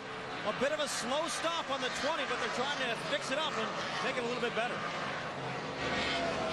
Carl Edwards in the 99, he says it's tight off the gas. They're going to go up on the track bar, also make an air pressure adjustment. It's a 4-tire change. Doc. Greg Biffle on pit road. Biffle, a 2-time winner here, said, you know what, the car's pretty good. Going to make an air pressure change for the Biff. He said, otherwise, don't change a thing. I love it the way it is. Mike. Marcus Ambrose complaining of a very loose race car. We saw it earlier in the run. Saw a big wiggle out of the back. They'll take just 2 tires.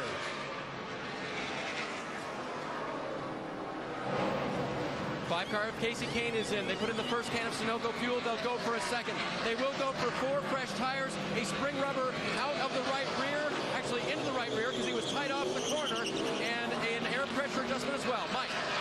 Jeff Gordon pretty happy with his race car, although he says it's pretty tight when he's behind other race cars. Says it's good, but doesn't think it's good enough at this point. They're going to make an air pressure adjustment and a 4-tire change.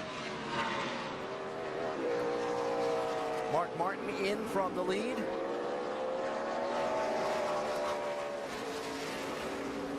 There's Kenseth. Doc. Our leader on pit road, that'll be Mark Martin coming in. Mark said the car was perfect initially. The balance was perfect, turning well. Then he said the car began to get tight. And 2 laps ago, he said now the car has gotten free. So they're going to make an air pressure change, but a minimal change. Clark said don't change much. Left side tires down and away. How about Ryan Newman, Vince? The 39 of Ryan Newman just pulling away after a 4-tire change. Also made an air pressure adjustment. He said it's just too free right before the center and then tight on the brake. Denny Hamlin leaving pit road also as Brad Keselowski has assumed the race lead. This something at a track where fuel mileage races can happen with more frequency than at a lot of other tracks, was something on the minds of a lot of folks in the garage area as well. The mileage that these Penske Dodges seem to get. Yeah, they do. They seem to get a little bit more, like 2 or 3 laps here on average is what I've kind of, through my investigating, found out that they can go a little farther. Let's see, Mark Martin pitted at 36. This is the completion of the 38th lap.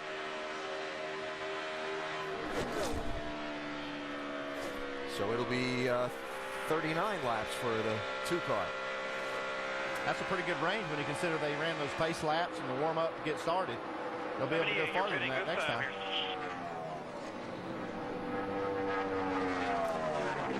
We'd heard that they could get somewhere close to 40 laps, Andy, and that looks like to be the case. That's just what they were telling them. Yeah, and if you can go 40 laps, you can break this thing up, make 5 pit stops. 55-mile-an-hour pit road speed limit today.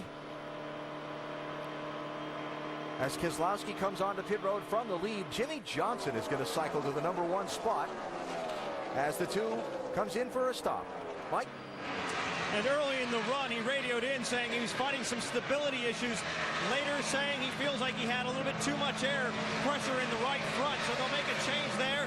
And they'll fill it up a Sunoco race fuel, 4-tire stop. Also, they'll make a chassis adjustment on the 2-car for Keselowski. They complete the stop in just about 13.5 seconds before he's away. So remember, we had the caution earlier at lap 5, and we had about a dozen cars that pitted under that yellow, mostly from 24th on back in the lineup at that time. Jimmie Johnson now, one of those cars, is in the lead, and he's got another 5 to 7 laps before he'll have to come to pit road. And that'll help him later in the race because he'll be able to make possibly one less pit stop than most of the leaders, except maybe Brad Keselowski.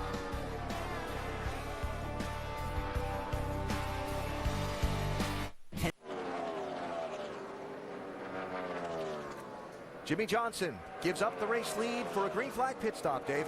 There'll be a chassis adjustment for Jimmie. His car's still a bit tight, tick tight, and maybe just a 2-tire stop because the command was given, don't slide your tires. That indeed is the case. Vince?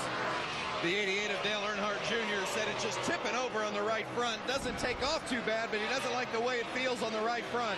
It's a 2-tire change, waiting on the gas, waiting, and finally away for Dale Earnhardt Jr. Sam Hornish Jr. has the lead now. When he pits, it'll be Mark Martin who will go back to the top of the scoreboard. Again, Sam starting at the back of the field because Parker Kligerman qualified this car on Friday afternoon while Hornish was in Montreal. Hearing from pit lane, we'll see the 22 on the pit road this time for his stop. So that'll cycle things back around to Mark Martin and Martin Truex, who has passed Matt Kenseth since the pit stop.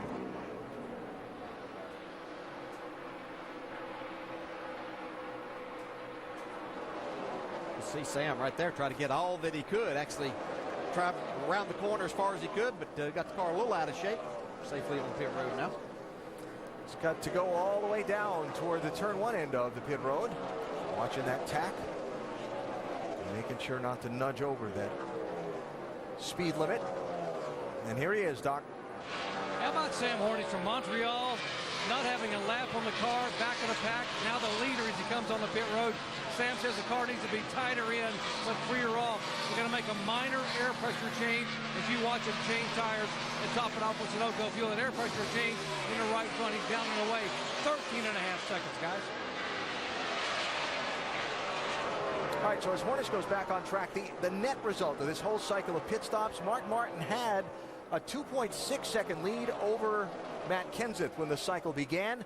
Now he's got a 5-second lead over Martin Truex after the cycle is all completed. Yeah, but that lead actually closed up as far as Mark and Kenseth was. Kenseth was right on Mark's bumper coming out of the pits, but that just shows how fast Mark is on the track. That's what I was going to say. It looked like that the 17 was going to actually pass Mark coming out of the pits, and now Mark's pulling a big lead on him. And now Truex is in second. 17 slipped back to third, Dave. He was back to fourth, Alan, so I guess he's one of those guys who wasn't one of the on round of pit stops. He kind of wondered about the handling immediately after he left pit road. Here was his radio conversation. Sorry, it's so tight I can't even make a corner here, so tires get built up. Yeah, at least on cold tires, he made it way, way worse. Can't even turn it into the corner down there, so hopefully it'll get better. Did you make any other adjustments, Jimmy? Just let air out of the full front, a half. Part of the problem Matt complained before the round of pit stops was the car felt on top of the track, like the tires were overinflated. Well, they got the air out, but it's tough to handle right now. Yeah, a lot of these teams, the majority of these teams, scuffed tires yesterday. NASCAR gave them their tires where they could get some laps on them because the drivers were complaining a little bit about how the stickers felt. sometimes you do that in anticipation of the track doing one thing, and you come back the next day, and the tires just don't feel quite as good as what you were anticipating. I think that was Evil Loose, Matt just said on the radio. That's no fun. Yeah. Over 200 miles an hour, that's no good. Kenseth running in third behind Mark Martin, the 5-time Michigan winner, out in front a quarter of the way into this race. If you're 53 laps complete here at Michigan, and a near miss early for the 22 and Sam Hornish Jr. Oh, I tell you, Sam Hornish did a great job missing that 38 car. Barely got a scratch in the right rear quarter panel of that 22. He's been flying through the field. He's picked up a lot of positions. He started 41st. Sam Hornish Jr. right now has moved his way up into the top 20, 17th. Another big mover so far, Jimmie Johnson on a mission. Jimmie Johnson is on a rail. He is up 28 positions after starting shotgun on the field. He has passed everyone except for those few people that are in front of him. He's getting ready to move to the top 10 within the next lap. Let's take an inside look and get unlimited access to the NASCAR Sprint Cup Series, brought to you by NASCAR Sprint Cup mobile app and truly unlimited data on the Sprint Network. Jimmie Johnson, surprise, surprise, is the biggest mover so far, going from 39th to 11th. Get unlimited access to NASCAR with live in-car audio and real-time stats on the NASCAR Sprint Cup mobile Android app, only from Sprint. Get the app and learn more about Sprint's truly unlimited data plan on sprint.com/speed. And if we go to the front of the field, just a few spots ahead of Jimmie Johnson, you'll find the leader, one Mark Martin. Oh, yeah, and I tell you, it does not surprise me at all how Mark Martin's running. I was down to garage area with Mark this weekend hanging out and talking, and he is so committed, guys. It's incredible. He was working on that chassis. He was making a lot of calls. He looked like a real young guy down there, really trying to prove something. And I'll tell you what, this car is running the same way that he's committed to making it run. He's all in, I call it, Brad. He's very, very focused on this 55, and their car's running that good, too. It's not just the 55. Yeah. But take a look real quick. The 14 car going one lap down. Tony Stewart currently in 27th. What's going on there? Well, we're not sure. We've heard him say to his crew chief that they've lost a cylinder, but we talked about the sustained engine RPM here. Very high engine RPM, wear and tear on the valve train, a lot of cycles on the motor. We saw that the lowest RPM for right around 8,000 up in that 9,500 range. That's really tough on the valve train, guys. He does not have a DNF for the engine while driving that 14 car, Doc. Yeah, he does not, but to the last 4 weeks, he's gone from 5th to 8th in the point standings, Nicole, and that really concerns him with still 3 races to go in the chase. Right now, he's saying the car just lays down off the corner, a little bit of a vibration, and here's what's going to happen. Steve Addington just told Tony a minute ago, keep running. We're getting everybody in position in the garage area. Our engine guys, we're getting backup plug wires, ignition wire, everything we need. And when we tell you, that's Jeff Mindering, by the way, the car chief, talking to Steve Addington right now. When we get everything ready, Tony, we'll have you pull in the garage area, we'll raise the hood and work on it. We have got to be able to finish this race. We got some kind of motor problem here. It's laying down like it's lost a cylinder here. All the vitals are good. I'm sounding real good. All your voltage is good? Everything is good. All the gauges are good. Stewart now in 29th. Yeah, and it's dropping back. It's not going to get any better. They're going to have to fit. If it is a broken valve spring or a valve train area, that valve could come down, hit the piston, cause a bigger engine failure. So they're going to need to get that thing looked at if they hope to finish this race. You heard what they've done. They looked at everything he could do inside the car. A lot of times a battery that's going bad will cause the same problem. But Tony says that's not the issue. The gauges all look good. So I'm afraid that he does have an internal issue, just like you said. Yeah, well, when they come by, you can hear him. That car sounds like it's laying down. It's thundering by us. Jimmie Johnson started at the back of the field because of an engine change. Stuart Haas running HMS engines as well. Yeah, and you can tell when something like that happens, everybody's in a panic because the HMS engines have been almost bulletproof. But again, the parts that they don't make, they don't manufacture valve springs and certain valve components. And again, with sustained RPM, and not dropping or rising up and up and down in RPM range, it puts a lot of wear and tear on that valve train. You're asking an awful lot out of a V8 engine. I would say this particular track is the very worst in the entire circuit on sustained RPMs. Yep. It really kills the valve train. So Stewart 1 lap down in 29th. Up in the lead, it's Mark Martin and the 55, and really it's all of Michael Waltrip Racing that's performing at a high level today. Absolutely. Martin Truex Jr. just got passed for second by Casey Kane, but he has been very consistent. And Clint Boyerson, 7th. All 3 of the MW cars in the top 10, all 3 lightning fast. Watching Mark Martin out front by a half a second over Casey Kane, Martin Truex Jr., Matt Kenseth and Carl Edwards. They round out your top 5. 61 laps complete. More from Michigan in a minute.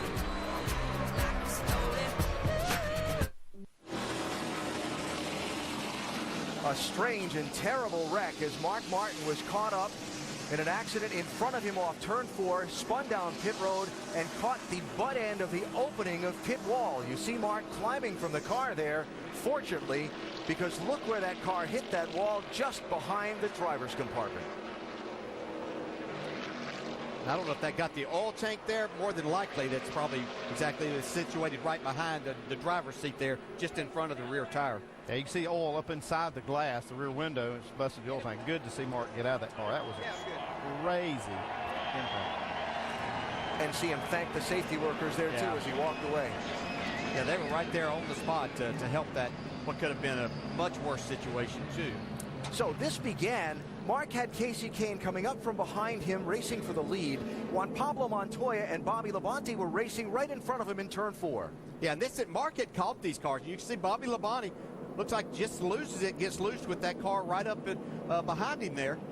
But Mark had been there for a while, and you can see Mark spinning now. Not much you can do except hold on and lock the brakes as a driver at this point in time. And right there, oh. Yeah, I was lucky the crew members weren't injured there as well. I'm telling you, that was just a crazy accident. Mark's trying to keep it off the wall right here and keep it a little damaged as he possibly can, but just can't get it back out. Wow, you can see all the oil go out from under instantly it ruptured that oil tank. That could have been a big problem if it had caught fire immediately. Man. Safety crews were right on the spot, though. And Martin had caught this 47 and 42 and been behind them for about 10 laps, but couldn't get around them because the 47 and 42 had a little fresher tires, but you can see the fire underneath, but the fire crew was right there on top of things.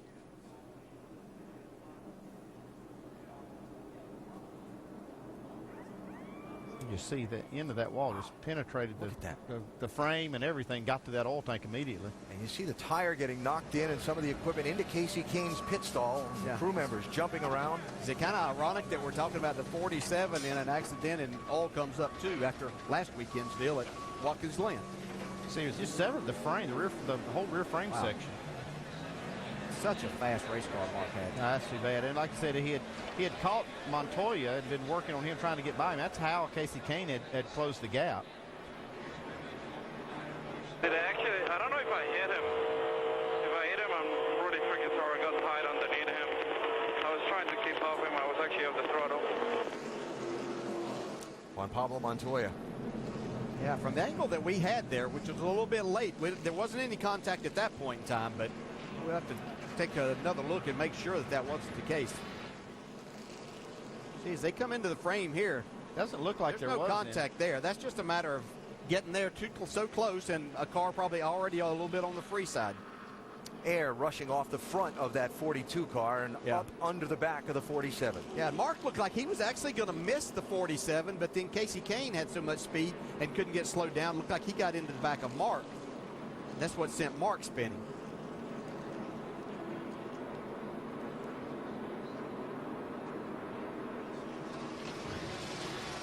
Reports from NASCAR on pit road that everyone is okay down in the pit area. But as you can see, there's going to be a cleanup to be done. And we apologize for that slipping onto the air. Caution out. Scary, scary moment here in Michigan. Fortunately, everybody's okay.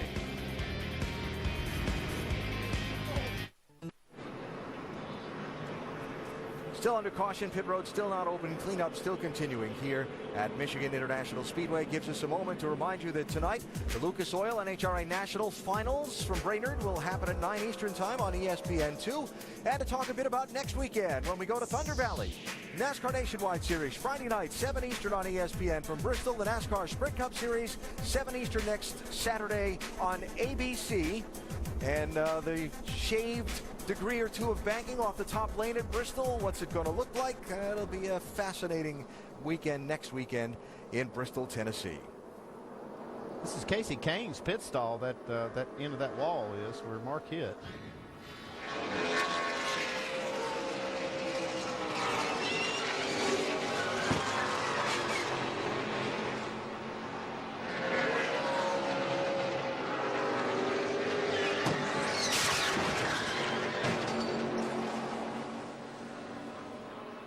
Fortunately, Mark Martin out of that car and okay, Mike. Yeah, and he just looked at the replay, and you could hear a big sigh of relief as you looked at that replay. Well, what happened? Oh, heck, I don't know. 47 got turned around there, and we got jammed up, and 5 got in the back of me. But I just want to thank all the race fans because I wouldn't get an opportunity to drive something like this. Aaron's wouldn't sponsor me. Aaron's and Toyota behind me and MWR. Michael Waltrip gave me a chance to drive awesome race cars, and this is just the coolest thing in the world. I'm disappointed that we got tore up, but man, what a hot rod, man. Big steam under the hood from Toyota, and Rodney Childers is such an awesome crew chief, and driving stuff like that, that's what it's all about. Mark, that was a pretty big hit. Glad to see you're okay. Thank you. I am too. I'm glad I'm okay, and I'm glad I got to drive that thing. It was awesome. I wish we could have finished the day off, but I am so grateful to have a chance to drive race cars like that. Mark Martin still able to walk away with his head up. Alan? All right, Mike, thanks. And we watch the caution flag pit stops now. A lot of right side only changes here. Matt Kenseth was the leader coming in. Jimmy Johnson looks like had to tap the brakes when Martin Truex came off his pit stall. But Clint Boyer is going to come off the pit lane with the lead. Gain 4 spots. That's hard to do on pit road right these days. Especially just getting 2 tires. Everybody got 2 there on that panel. So a bizarre crash here at Michigan that swept up the top 2 in the race, and the man who has led 54 of the 70 laps so far, Mark Martin, fortunately okay.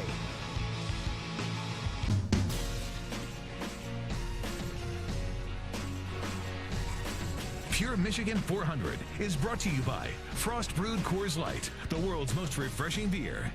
KFC, come in today and taste why fresh is better. And Toyota Care, caring for you and your car.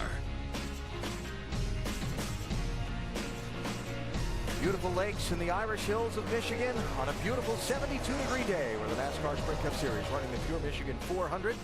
And under caution for just the second time, an accident that took out what were the top 2 at the time, Mark Martin and Casey Kane. Martin is in the garage. Kane has continued, and now Tony Stewart back in the garage. Doc? Yeah, a moment ago, Tony came on the pit road. He wanted to come to pit road first, guys, and it's probably a good idea on his part. He said, let's raise the hood, let's identify the dead cylinder, let's change the plug wire, and see if we can get it to come back to life. If we can't get it to come back, and it won't fire on all 8, then I'll go to the garage area. We'll disengage the dead cylinder so it won't hurt the engine, and I'll go back out and run the rest of the day on 7 cylinders. That's what they're doing right now. They're trying to identify. They have identified the cylinder. They're going to disengage it so it won't work, and they'll go back out momentarily on 7 cylinders.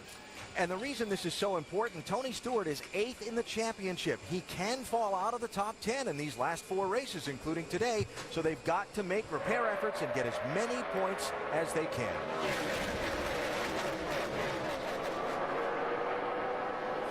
Clint Boyer, 15, Matt Kenseth, 17, for the lead in turn 1.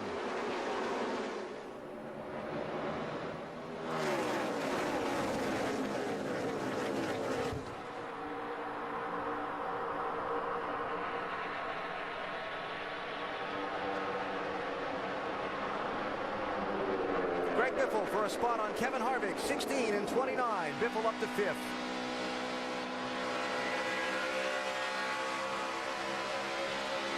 tell you, there's 22, Sam Hornish. He's had some of the fastest lap times on this monitor that I've seen early in this race, making his way up from the back. It might be a factor in this thing before it's over.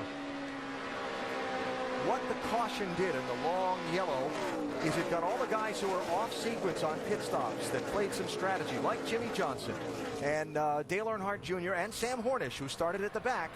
They got a chance to get back on the same pit cycle as the leaders now, and they're all up in line with good track position. Yeah, it even took away any advantage right for the time being that Brad Keselowski in the 2-car may have had. See 3 wide racing here off the corner. And it's changed actually the complexion of this whole race, I believe. When you have the fastest car, and Mark Martin had definitely had that, go out of the race, that opens everybody else's eyes and said, okay, now everybody has a chance. Not that they could have made some adjustments maybe and gotten up there with Mark, but that certainly changed the look of it. Paul Menard, 27, heading this group from 11th on back. Earnhardt Jr., Regan Smith, Marcus Ambrose, Jeff Burton, all in the mix there. Let me mention, we saw Kasey Kahne spin in the accident. He did make a couple of pit stops. They do have, whoa, trouble there. Ambrose nips Regan Smith, who goes for a spin. Hold it. Here you go, more company now, no more company. Third caution is out. Has the race for 12th place. Went wrong. Yeah, this was a team that really had come on the last few weeks, had a nice top 10 run at Watkins Glen last week, and was having some success here today. It's really unfortunate, nothing of his making. Yeah, Todd Berrier has moved over there to head that team up, and they had some momentum, like you said, Dale. This is a tough break for them today because they look like they had a pretty good car. We've seen that contact today. Yeah, and one of two things can happen there. Most of the time it's that driver on the inside getting loose, having to chase up. The other thing we heard Montoya talk about is he got tight behind Bobby Labonte a while ago as he went up towards him. Don't think there was contact, but one of those two things sends you up into that car, and it looked like Marcus Ambrose was chasing his car up there and unfortunately got into Regan Smith. Yeah, we saw Ambrose chasing his car early in the race like it was loose on tires that didn't have many laps on them, and that might be the same thing that happened here. See, he chases the car up right into the left rear of Regan Smith. No damage, we're good. Yeah, car's not out of here. He just pinched me down there, but okay. That's that 4. So last week's winner, and Regan Smith, who hoped for another good run today, involved in the third caution here at Michigan in the Pure Michigan 400. In the shadow of the Detroit Big Three auto manufacturers, the Michigan International Speedway, where the NASCAR Sprint Cup Series is running what has turned into a wild and scary at moments 400-miler. Mark Martin, who dominated the race, involved in that frightening crash moments ago. Fortunately, Mark is okay. We are under the third caution flag of this race after Regan Smith had some contact in turn 3 and was turned up into the wall. He has driven his car back to the garage. Denny Hamlin with an extended stay on pit road under this caution flag. Mike? Yeah, a little bit of right front fender damage. Had to pull that fender away. I spoke with his crew chief, Darian Grubb, this morning, and he told me the goal today just finished. Remember, they've had some very bad luck the last couple of weeks, so they did not want to take a chance of having a fender rub and perhaps blow out a tire. So they came down pit road, changed right sides, and filled up with fuel. All right, so there's the report and the scoring serial on Denny Hamlin, who comes back out to form up for the restart. That'll happen in one more lap. So that restart going to be at 160 miles as we check our fresh off the wire served by KFC. Flint Boyer took the lead on the pit stops under the prior caution. He's out in front now. Travis Kvapil got the free pass on this yellow. David Reagan on the caution before that. 28 lead lap cars at the moment. Quick summation story on the day. Mark Martin led almost all of the first chunk of the race. Some guys that started in the back moved up nicely. Then the incident a moment ago that took Mark out of the picture. Everybody played a little pit strategy for track position. And there you are. MWR looks pretty strong right now, though. They've got Boyer now out front after losing Mark Martin's car. MWR still has 2 good, strong bullets in the race. Jimmy Johnson from the back up into third.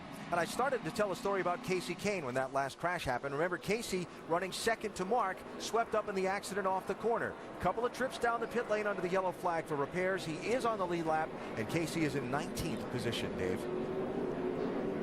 one of the biggest concerns that Casey had was underneath the car, how the fans were that can cool or let those tires heat up.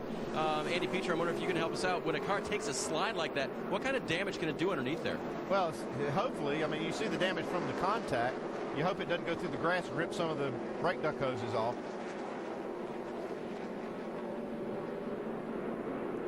Dale Earnhardt Jr. having an interesting conversation. What's Jeff's problem now? I have no idea. No idea. You look good, man. Did a great job on that start, bud. Is this spotter up there? Has he got a problem with me? I don't know. I'll find out. He's probably just mad you didn't follow him. He was going slower than I was. All right. His comments were he's mad and he should have wrecked you. Wrecked me? Yeah, that's what I was told. All right, something to keep an eye on there. Now Jr. here, too, going to the inside of Greg Biffle.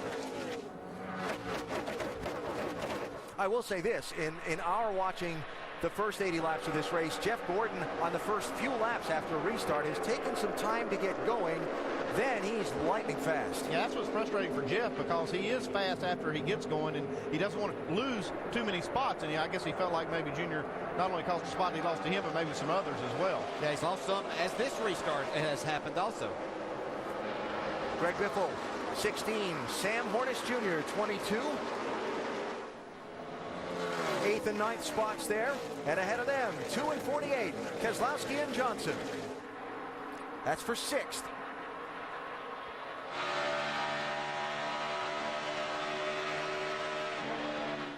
We heard on NASCAR Countdown earlier, a pair of drivers a lot of folks think will race for the championship through the 10 races in the chase. That little arrow thing again there. Yeah, you can see Biffle there taking advantage of that. Looked like Jimmy Johnson thought that the 2 was going to come up, maybe get into him. Gave a little bit more room. That allowed, here comes Sam Hornish to the bottom.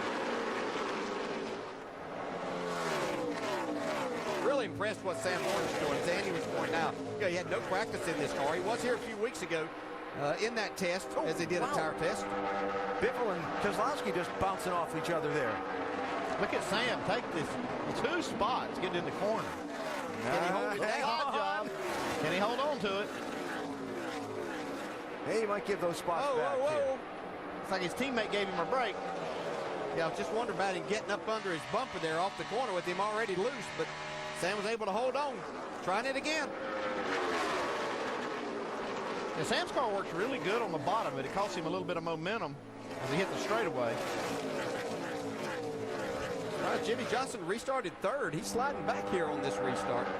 I think it takes Johnson's car a little bit to come in too, but when it does, he's one of the fastest cars on the racetrack late in the run. Don't think we've called Jamie McMurray's number yet today, except on a green flag pit stop. There's the 1 car trying to find his way into the top 10. Calling his number now. He's getting ready to be 3 wide in the middle. Yep. It's like Junior's going to back off a little. Yeah, Gordon's back up to speed a little bit, trying to push Marcus Ambrose forward. Remember that pattern for late in the race if you get a late caution.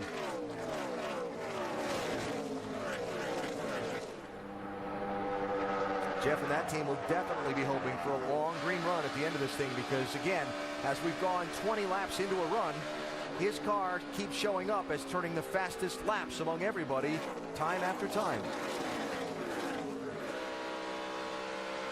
Yeah, those days as a driver that were always so difficult. You had a fast race car, but it wouldn't get going on the restarts. And, man, it was just so frustrating.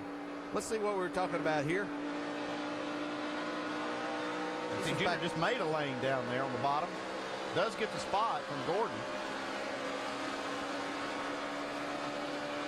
So the f***ing 88, he can thank me later for not wrecking his just that was f***ing stupid. I mean, I know Jeff's frustrated. I don't see anything wrong with what Dale Jr. did there. You go race and do all that you can do. It's a race, right? Little road rage, time to time. Yeah, here we go. And how many times have we said just so far in our coverage of these Sprint Cup races, these restarts are when these guys are trying to make the spots that they can get. They've carried this battle on, though. Vince, little trash on the grill of that 88 car worth watching also. Yeah, and they just haven't been able to find the balance, at least as far as the sweet spot of that balance on the 88 is concerned today. Dale Jr. Likes it to be comfortable. Steve Letarte likes it to be fast, and Letarte said, if you can keep both of us happy, we're going to be hard to beat. They haven't found it just yet, and yes, Alan, that debris on the grill, a little bit of a concern right now. Oh, trouble. Middle of the corner. Joey Logano has slapped the wall. I believe that was contact from Montoya, I believe. And significantly rearranged the right rear corner of that 20 car. Got you. We're smoking bad on the right rear. Oh, yeah. There's no way to save that with the way this racetrack is. It's not that upper lane, just too much trash up there. The track's not coming in. Nowhere to catch the car. Might would have got away with that on the old track and not hit so hard. Maybe just touch the wall. And they probably wouldn't even been in that position. You see Biffle go by Kevin Hart there. Guys, caution's out. We got in the wall in 3. Coming to you.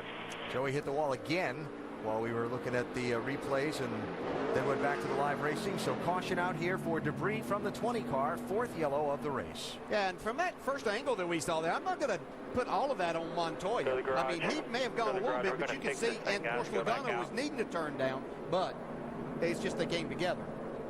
It's my thought. You're not looking like that, Well, Andy. I just want to see it again before I agree with that. And by the way, you heard Jason Ratcliffe mention we got to fix this thing and get back out. Joey trying to stay in the top 20 in points, so that win can try and help him perhaps at wild card time for the chase. Yeah, I know, but I mean, he came down me twice, and he expects me to get out of the way again, you know? Yeah, simple. Come on, it up here. There's usually at least 2 versions to every one of these. And the guy that's running right behind him there probably has a 3rd story, right? Well, the problem right here, the groove's really narrow getting in the corner. You don't have a lot of room to arc it in, so the groove's very narrow. See, this is after the first impact. Can't hardly steer it now. And their This is when biggest caution problem, came out. yeah, is once they get up there, and Alan, I think, pointed this out, there's just no grip whatsoever there. You can't slow down enough because of the speeds that you're carrying around here. So Logano to the garage, and the 4th caution is out. Pit road will be open this time. David Ruderman gets the free pass. And in everything that's going on, by the way, Clint Boyer's been leading. Yeah, and these guys are thinking that they're already at Bristol next week, I think, with the contact we've seen. Yeah, it's been a little rough, hasn't it? Boyer and Truex running 1 and 2 for Michael Waltrip Racing. Roush Fenway Racing running 3, 4, and 5 with Kenseth, Edwards, and Biffle. It's been 19 laps since the cars were on pit road, or the leaders were. They last pitted on lap 70. Actually coming up on lap 90 now. See, Clint Boyer did make the move to pit road. Here comes 2 car, and a lot of people staying out, too. Little split decision here, Dave. They were talking about it all the way down to the entrance of pit road. It'll be 2 tires and gas. They talked about fuel only, but 2 and gas. 48 of Jimmy Johnson. He will pit for 2 tires as well and fuel. Mike?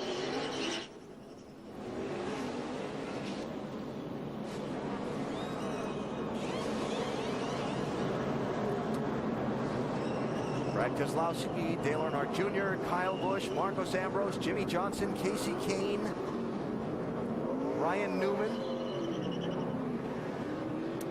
Jeff Gordon, Jeff Burton, and a few more coming off the pit lane.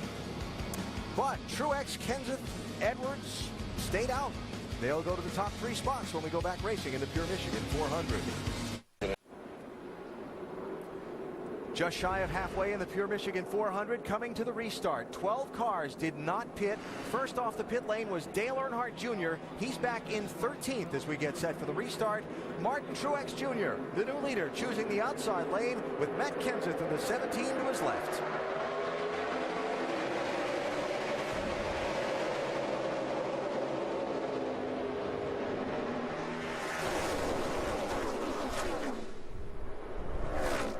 Well, hang on, Kenseth.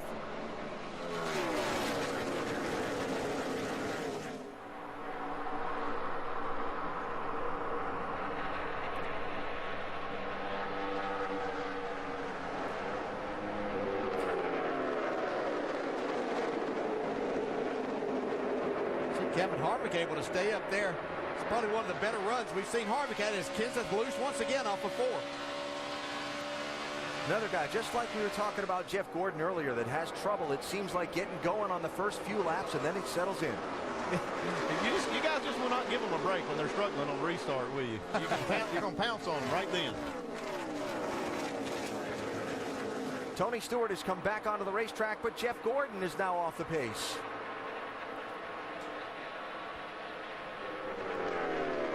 We talk about how hard this track is on engines. Tony Stewart's engine already had problems. Now we see Jeff Gordon maybe struggling with. I mean, it's only going to get worse. Hey, I'm getting a plan right now. Jeffrey started 27th after the pit stop. And Jimmy Johnson had to change engines during the weekend. They had a problem. We just had an engine problem, I believe. Yeah, we've lost a cylinder.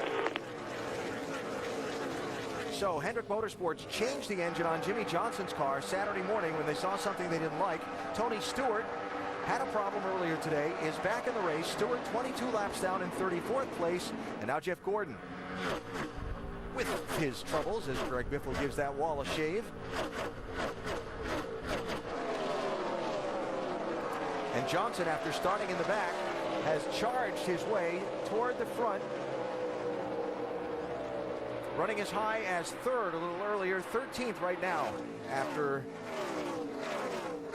a trip down the pit lane for fuel under this last caution. Yeah, I was told that yesterday morning when they came back in, cranked the engine up early on, they got a little smoke from it then. Thought it was okay. See Greg Biffle trying to take the lead from Martin Truex, but then as they restarted it right before practice, they got even more smoke, and they decided they need to make an engine change on that 48. Yeah, the issue with the 48's engine was a scuffed piston. It wasn't what sounds like a valve train related issue like we hear on Tony Stewart's, and I'm thinking that might be what's wrong with the 24. Greg Biffle is driving this thing. He's using up the entire racetrack, but he's running Martin Truex down. Yeah, but another Michael Waltrip Racing car at the front leading this race. When the 15 pitted, they had another one to take over the lead, and he's holding on to it. He's had all 3 of them lead laps here today. Look at Biffle.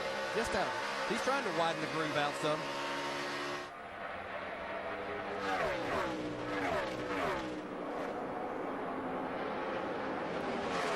Jamie McMurray down the pit lane under the green flag in the 1 car.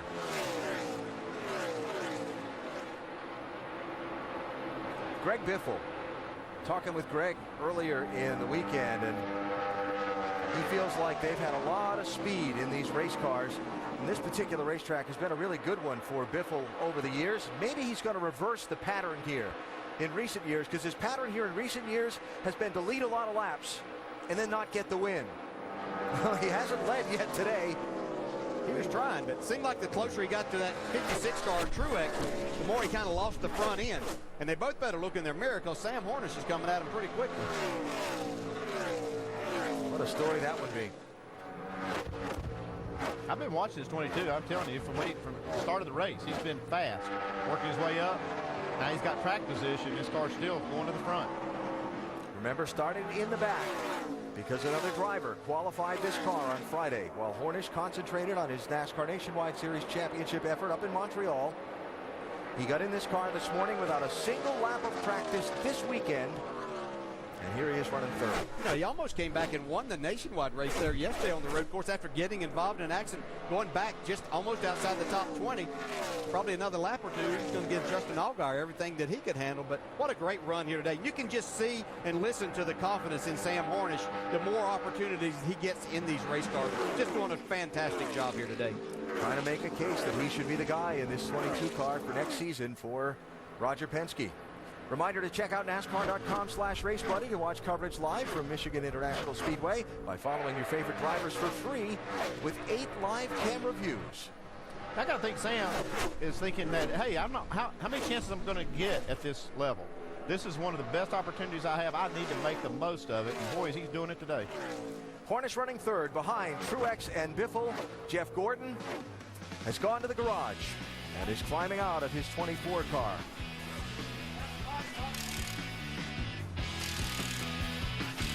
Manner. The Pure Michigan 400 at the Michigan International Speedway. As we remind you to go to NASCAR.com for all your latest NASCAR information. New leader, Greg Biffle, squeezed by Martin Truex Jr. during the break and has driven away from him since. Yeah, we're seeing some of the fastest laps, especially after having a lot of laps on the tires. We've seen anybody here. You know, Biffle fell back there for just a second the last time. Made a big charge and was able to get his nose under Truex this time and keep the clean air on him where he can make that drive off the corner. So Greg Biffle, a one-time winner so far this season. That was all the way back at Texas in April. And until Marcos Ambrose won last weekend at Watkins Glen, that had been the last Ford win of the season to this point. Now some of the front runners trickling onto the pit lane. Here's Truex, Doc. Scheduled pit stop, Alan, for Martin Truex. This will make it, put him in their window. They can make it now with 2 more stops. And Andy, listen in. They're going to make an air pressure change. They're lowering the air pressure in all 4 inner liners. The inner liners inside the tires to stop the car from sliding in the corner. They did it earlier. It helped the car a lot. Left side tires going on. Topping it off with Sunoco. Left rear having a little bit of issue. And now he's down in a way, a little less than 15 seconds. Yeah, those inner liners, Doc, if you can adjust those air pressures, sometimes that can change the way the sidewall flexes and change the way the car feels. So it can definitely be a tuning tool. Race for 6th here, Dale Jr. in 88 and Trevor Bayne in the 21. Yeah, Trevor Bayne doing a nice job in this Wood Brothers Ford here today. Been in the top 10 the majority of the time, had a solid qualifying effort, but being solid throughout the day.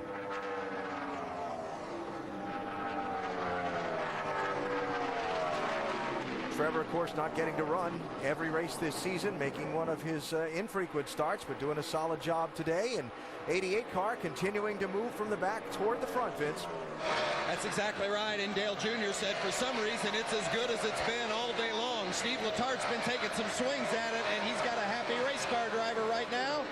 Typically, you got a happy driver, you're usually pretty fast. Remember, they're coming off their 2 worst finishes of the season at Pocono and Watkins Glen. They need a good day to give them a little shot of confidence here today, and they're having it. And Vince, remember, it was Junior said on Countdown, he said, well, he'll know in the first couple laps whether they've got a good car or not. This car not practiced at all after the crash on Saturday. And Steve Letarte put themselves in a good spot here because they only have to make 2 more stops. And that's these other cars, after they make this green flag stop, the ones that did not come in under the caution, they still have to make 2 more as well. So it looks like right now the highest running car that's going to be on this strategy is Junior. Well, they were looking for that combination of making the driver and the crew chief happy. Looked like they got them both. Junior won't be comfortable, and the crew chief won't be fast. Looks like they got them both lined up right now. The beginning of this round of green flag pit stops was Kevin Harvick, who came in at lap 102. We saw Truex pit as well, waiting for a lot of the other front runners to begin flowing to the pit lane in the next little bit.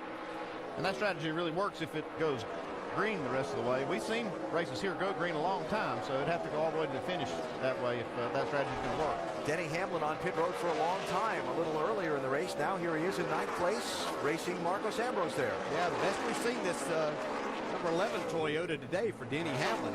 He'd been outside the top 10 most of the time, battling between 13th and 16th, but made some adjustments. Looks like it's a little better for him. And here comes the leader. Wondering, you see a little bit of water there splashed on that camera lens or half debris. rounded left rear 4 tires. Half rounded Little left rear 4 trash tires. on the grill of that 16 car. Carl Edwards also in as Trevor Bayne follows down the pit lane. The Ford's coming in, Vince. Well, the 99 of Carl Edwards says it's just still a little bit too tight rolling. They've been fighting that throughout most of the day. Not terrible, but just not quite good enough. It's a right side tire change. In fact, it's a 4-tire change now in the 99, Doc. And you heard Matt Pusey on the radio as Biffle was coming down a half a round in. That's a half a round a wedge. Greg said the car very, very free on entry. 4 tires topping it off in fuel. Stay. Matt Kenseth didn't want to be left out of the Ford Roush Fenway parade, so he comes down pit road now. He will get a track bar adjustment. Car just a little tight in, a little loose off. 2 cans of Sunoco fuel, 4 fresh tires. Remember, he was on the, I call it lap 110 plan. He pits right here on lap 112. They stretch it out just a little bit. Hi, David, as Kenseth rejoins, you see Hornish is the leader. I'm sure you all were curious like we were about why Greg Biffle was swerving that car back and forth as he was approaching his pit stall. We'll follow up with that after we cover the rest of the pit stops. Here is the leader on the pit lane. with 88, now 87 laps to go.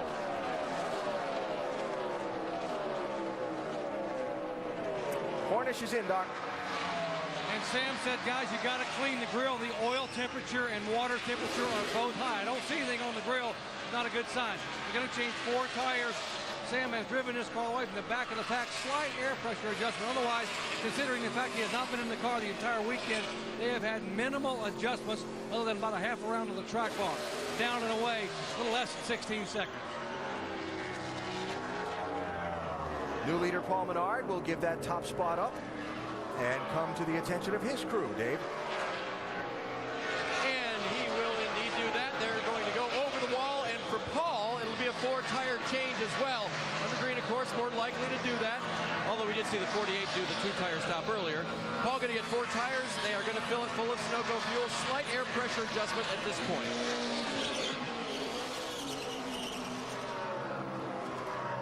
Menard having a very solid day here in Michigan. Been up front in the top 10 about the entire race in that 27 car. So Junior now the leader. Junior, Jimmy Johnson, Denny Hamlin, Marcos Ambrose, Casey Kane now the top 5 as Kane continues to try and recover from the spin while running second earlier. Jeff Gordon back in the garage. Mike? Yeah, and this is the last thing the 24 team wanted to see happen here today. You've been looking at the motor or the engine. What are we able to diagnose? Yeah, it's a valve spring. I think that's the same thing that happened to the 14 earlier. So, you know, it's something that, you know, when you come to Michigan, you turn these kind of sustained RPMs on this big, fast of a track. It's always a concern here, and, you know, that bit us. And we weren't, I tell you, we've been having a rough weekend. You know, we're not, you know, handling the way that we were hoping to, but track position's so important that all we had to do is get track position. We still could have come out here with a good finish and even won the race. So a lot of laps left, and it's unfortunate that we don't get to find out what we could do with it. And it's kind of year we've been having, so we'll just go on to Bristol. Meanwhile, one of your teammates out there, Dale Earnhardt Jr., he's leading the race. It sounded like you had some issues with him earlier in the race. What was going on? Well, he took me 4 wide. That wasn't that big of a deal, but he just slid up in front of me off of turn 2, and I had to check up or I'd have wrecked all of us. So I just didn't think that it was the smartest thing to do, especially his teammates. But, you know, he chose to do it, and that's fine. It all worked out. And, you know, I don't care who I'm racing out there. I'm going to show my displeasure if I'm not happy about something. But that one was pretty close, so no big deal. But glad to see he's running good. You know, those guys have really gotten their car dialed in here at Michigan this year. Thanks for your time. Thank you. Jeff Gordon and the 24 team continuing work on that race car, hoping to get back out before the end of the day, Alan. And they're going to see Tony Stewart back in the garage there with him again. Mike, he's just driven his car into the garage area again. It's like Junior, if he can make it to lap 130, he should be able to make it now on one more stop. There's second place Jimmy Johnson, 2.2 seconds behind Junior. Kind of interesting as we watched Jimmy run in second. At the start of this race, Johnson charged through the field and probably put 10 cars between where he was able to drive to and where Junior was. And it was like now Junior has worked on his car and made it much better. Out front in the lead now. Green flag pit stops. Juan Pablo Montoya in. Vince? Well, and he's been running in the top 10, which is somewhat amazing since he's got some damage to that race car, but they've done a nice job of getting it fixed and keeping it lively. 4 tire stops, Sunoco fuel, and air pressure adjustment for Juan Pablo. Now, don't forget, the reason this cycle of pit stops is so spread out, everybody pitted at lap 70, but 12 cars did not pit at lap 90. We've seen those cars on the pit lane. The others who did stop at 90, like Dale Earnhardt Jr., are still out there running. An inside look now with unlimited access to the NASCAR Sprint Cup Series, brought to you by the NASCAR Sprint Cup mobile app and truly unlimited data on the Sprint network. Dale Earnhardt Jr. pitting here is the biggest mover in this race. Remember, he started at the back. He pits from the lead. Get unlimited access to NASCAR with live in-car audio and real-time stats on the NASCAR Sprint Cup mobile Android app, only from Sprint. Get the app and learn more about Sprint's truly unlimited data plan at sprint.com/speed. Speedy pit crew at work, Vince. Well, Dale Earnhardt Jr. has been real happy with his race car these last couple of runs. They're going to make a 4-tire change, pack it full of fuel, but no other adjustments for the 88. 32 laps, 34 laps now since their last stop. They last pitted on lap 90. Those are Scott. just the first time I've had new laps. You just give him a lap here. Junior looking for some feedback and wanting to know what kind of tires he's got on the cars. He heads back onto the track. Jimmie Johnson, the leader. That's Carl Edwards in front of him. Carl, the first car, actually Carl on the tail end of the lead lap, excuse me. Yeah, you see this pit stop cycle. I was expecting Junior to be able to go a few more laps and make this thing on one more stop. It's going to be really, really close for him. He'll have to run 38 laps in these next two segments to be able to do that. Clint Bowyer, Ryan Newman on the pit lane, Dave. Bowyer pits from 5th. His car very, very loose. He will take 4 tires, air pressure, and wedge adjustment for Clint.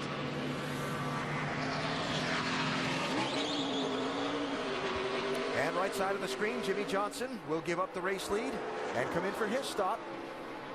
This with 74 laps to go.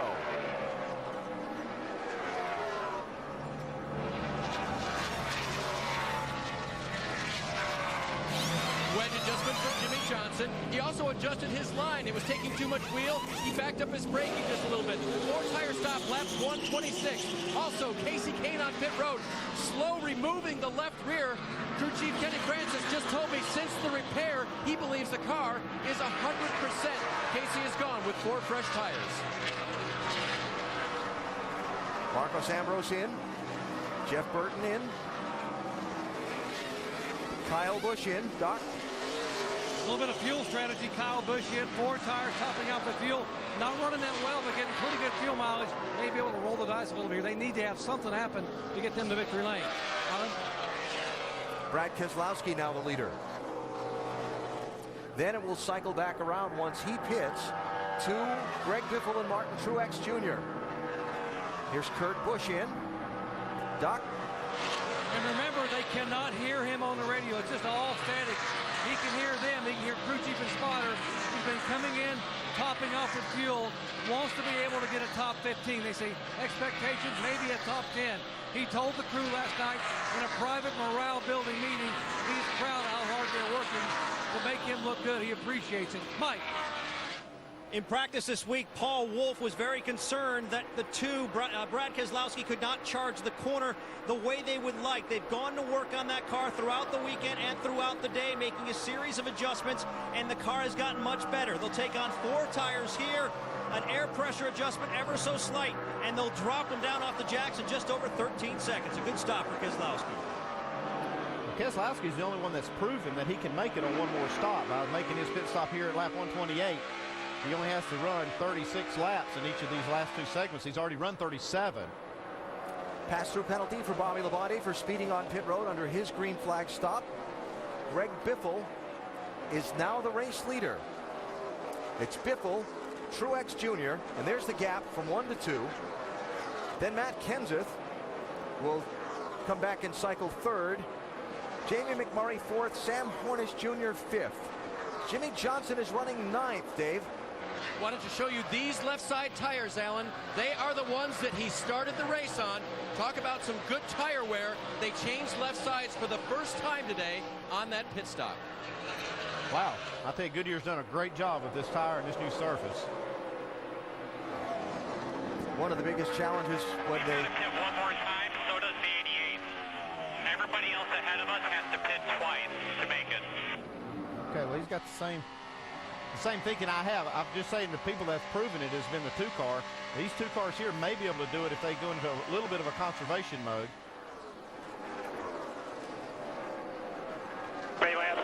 You are the first car that only has to stop one more time. Everyone in front of you must stop twice.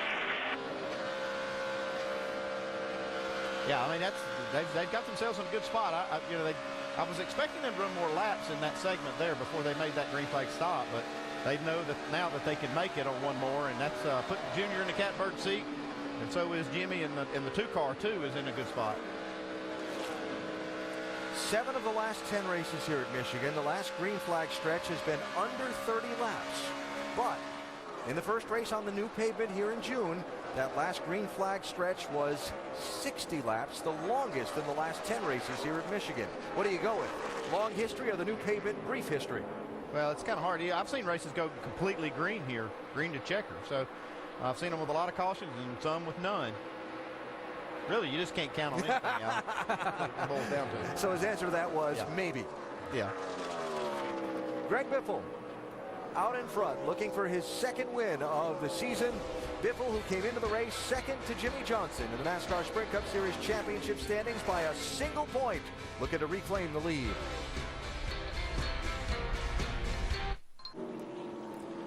Another twist in the plot, caution out for the 5th time here at Michigan. Kurt Busch running 21st into the wall. I'll throw out that strategy we saw playing out. Told you can't count on anything here, Al. Wow. Got out of the groove. That just took off on him. It almost looked like something broke right there on the car, where he couldn't turn it. So tough day for Kurt, the former champ. David Gilliland gets the free pass to get back on the lead lap. So now, 64 laps to go. Everybody pits here? Yeah, everybody can make it on one more stop from here. What about the guys like Junior and Jimmy Johnson that were set to go on the one more anyway? They still come in here and... Well, what happens is you put yourself into another box if you don't, because then you have to run. You'd have to make that green flag stop a lot sooner, and it'd make you vulnerable to another caution coming out and putting you behind. Yeah, they should just be getting fuel where these other guys might get a couple of tires. Here they come, Dave. Matt Kenseth will give up third. He will get a couple of tires. His car is still a little bit loose in and tied off. They'll make a slight adjustment for that with air pressure. Vince? Carl Edwards, bottom left of your screen. They were going to go 4, but it's going to be a 2-tire change now for Carl. They're also going to make a chassis adjustment. He's going to go on the jack, and there he's off, Doc. Truex and Biffle, right side of your screen. Both of them wanted adjustments. Don't have time. The crew chief said 2 tires for both guys down and away. Biffle is gone. A little bit of an issue with Truex. About another second delay, but Biffle hustling off, guys. Well, Greg Biffle's going to be the first one off the pit road, but by my quick count, I've got 10 guys who did not pit under this yellow flag. They include Dale Earnhardt Jr., Jimmy Johnson, Keselowski, Kane, Ambrose, Boyer, Kyle, and more.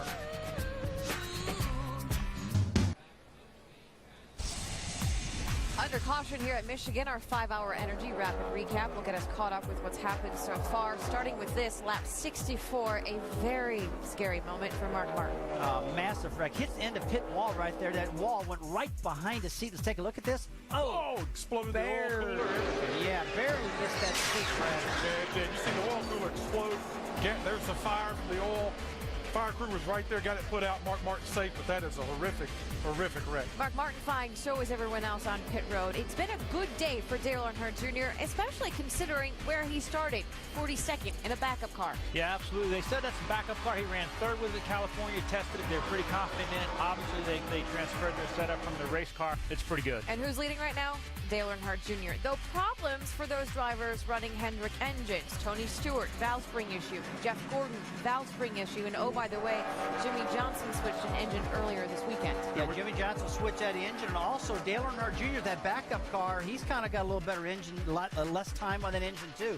But talking about Tony Stewart and Jeff Gordon, they're having these problems. A big hit for both of these drivers. There's Mr. Hendrick checking on him. He's concerned about what's happening. Some concerns, though, right now with the leader, Dale Earnhardt Jr., Ray Evernham. You're not sold on this strategy. He did not stop. No, and my confusion is that, hey, look, Steve Letarte is a great crew chief, but anytime you've got to pit that much earlier than the other cars under green, which is what could happen now if we go green for a little bit, you put yourself in a position with having that car that good, and the caution comes out, boom, you're out of contention. That's what worries me. We've seen them all come down, though, these last few races to fuel mileage, or they've been a lot of races that have been accorded to fuel mileage. So I think you got to gamble. But I agree with you, Ray. You're taking a great race car away. And moments ago, we heard this. All right, buddy. Whatever happens, man, I'll let you know. I appreciate it. All you boys in here prepared a hell of a good car, especially off the truck like that. I think we got a good chance now. Let's keep our head down and dig. One stop from here. Let me know if it still stays edgy, and I'll do some chassis work to it.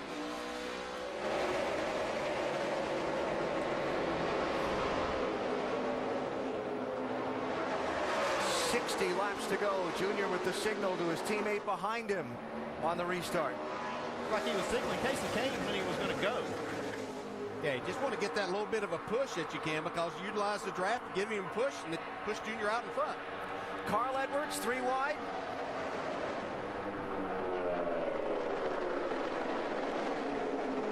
Greg Biffle, first to have pitted, or first off the pit lane, restarted 11th, trying to get 6th. 3 wide here off turn 4.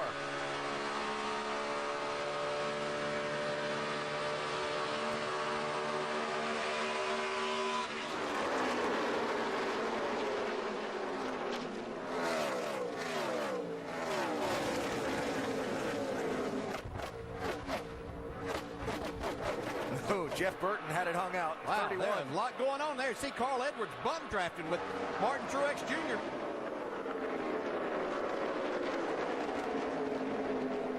Off the pace, Juan Pablo Montoya was in 20th place. Look at this hornet's nest.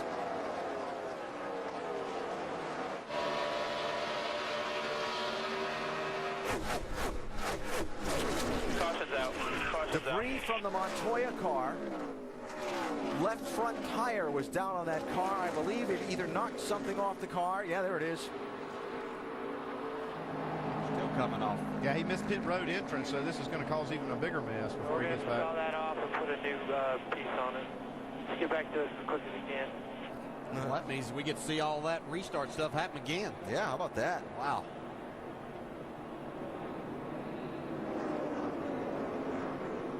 So the 6th caution flag of this race is out. Now with 58 laps to go.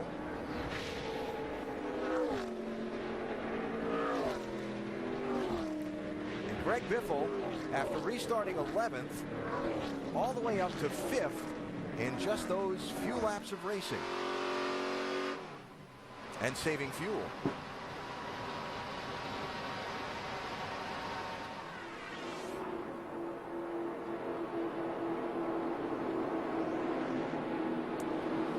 So we'll regroup here, clean up all the debris.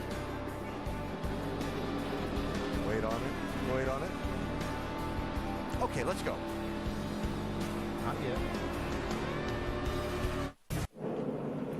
Debris cleanup continues here at Michigan as we take an inside look and get unlimited access to the NASCAR Sprint Cup Series, brought to you by the NASCAR Sprint Cup mobile app and truly unlimited data on the Sprint network. 16 lead changes so far today in what has been a very competitive and eventful race here at Michigan. Get unlimited access to NASCAR with live in-car audio and real-time stats on the NASCAR Sprint Cup mobile Android app, only from Sprint. Get the app and learn more about Sprint's truly unlimited data plan at sprint.com/speed. While we work the caution and they clean up the debris from the 42 car, in-race reporter today, Brad Keselowski, is running in 3rd. Hey, Brad, Dale Jarrett, you with us? Yes, sir. All right, buddy, I think this is what every race driver wants. About 100 miles to go. You can see the front. What do you got for them? I think we got a little bit of something for him, Dale. I'm pretty excited about it, to be honest. You know, all that trick stuff these guys got on their cars doesn't seem to run for the first few laps. They look about undrivable, so I'm going to do everything I can to make sure they're as undrivable as possible. So hopefully we can get in front of them, get the clean air drive away. The 88 and 48 are very fast, but so is that 16 in front of me. But I know if we can get the Miller Lite Dodge out front, it'll be really fast too. Hey, man, has this groove widened out any for you guys to race side by side through these corners? No, not really. I know everybody's working on it. I've tried a couple other lanes, and seems like I just barely made it back around. You know, that's not any fun, but it hasn't widened out yet. Give it some time, and it will. All right, man, good luck. We're going to have fun watching you go to the front. I 10-4, thank you. I want to make it as undrivable as I can. Hey, you know, he told us, if we saw in the interview with him, that he's a thinking man's driver. He likes to outthink them, and that's what you do. Restarting one more lap, our Marty Smith has been working the Twitter beat inside the ESPN pit studio all race long. Marty, I bet there's been some fun stuff. Well, absolutely, Alan. And right now, the current topic of conversation overwhelmingly is Jeff Gordon versus Dale Earnhardt Jr. and what the fans are making of this. Many, of course, hating on Jeff Gordon, given that Dale Earnhardt Jr. is the most popular driver in NASCAR. But it does lead me to wonder, one of the people here say that Jeff may want to look at the replay. Junior didn't take him 4 wide. I guess Rick Hendrick was right that you get cranky when you get old and blind. That from Live for Dale Jr. 88. But it does make me wonder for Dale Jarrett, what's it like when you're a driver and you're trying so hard to be successful and your time is fleeting? How hard is it when you face that adversity to maintain your composure? Yeah, sometimes. I mean, and I think that in Jeff's respect, it's just been disappointing for him the last couple of weeks. And he said today that he was disappointed in the way they came here and ran. And I think that had a lot to do with his comments. So getting ready for the restart with Earnhardt Jr. leading. Jeff Gordon back on track after time behind the wall. He's 31 laps down after the engine trouble of earlier. Free pass to Jamie McMurray. There he is in the 1 car. Back on the lead lap in 23rd position. 3 Hendrick Motorsports cars in the top 4. Brad Keselowski for Penske. And then remember, Greg 11th to 5th after that last restart in just a few laps of racing.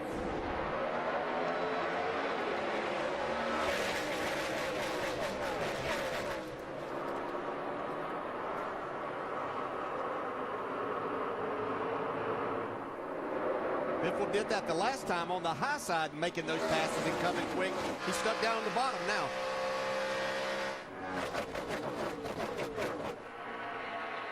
Matt Kenseth is the car off the pace in the outside lane, falling to the back of the pack.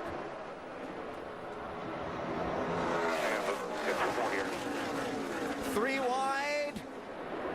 Tight squeeze in turn 4. Biffle gives way. It's going to cost him a couple of spots.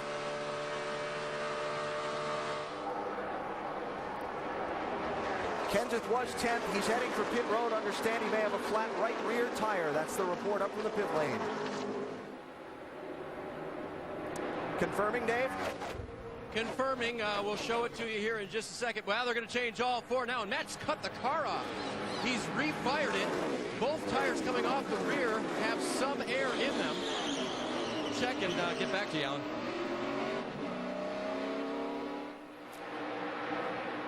So Kenseth will rejoin the race, and the team will look at those tires and see if they can dissect the problem. So right there already, he has a problem with his right rear tire.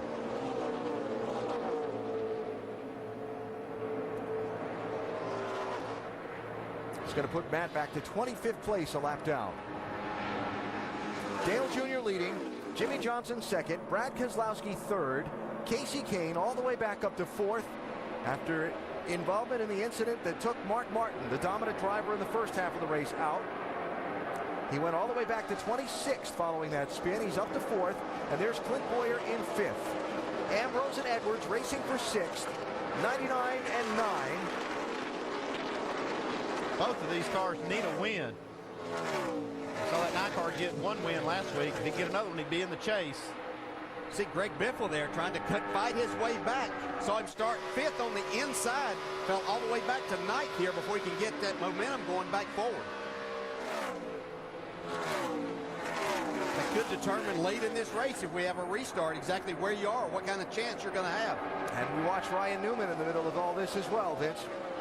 Well, it's been an interesting weekend for Newman. Of course, he came into this race on the bubble as far as the chase is concerned.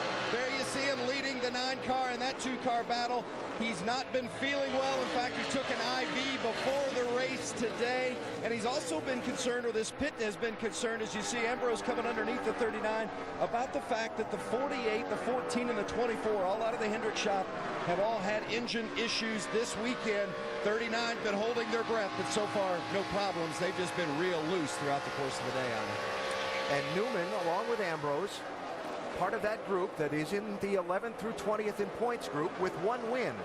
And remember, if we go through these next several races and a group of drivers all have 1 win, Casey Kane would have the first wild card with his 2 wins, and then it'll be point standing that breaks that tie for the 1 win. And Newman in a very tight fight with others, some of whom have had trouble today. Here coming into the race were the guys with 1 win, and look at the point separation between them starting the day. Not much. Not much, but that just shows how big a hit this is for someone like Jeff Gordon, who's had such a bad day here as Jimmy Johnson takes the lead from Dale Jr. now. 47 laps to go.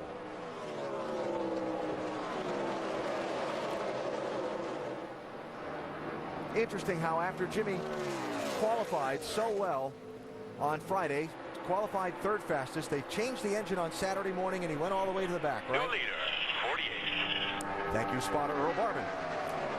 This is the 13th time Jimmy has had to go to the rear of the field for something by rule like an engine change. He's never finished worse than 10th in any of those races. That's a pretty good stat. That's right remarkable, there. isn't it?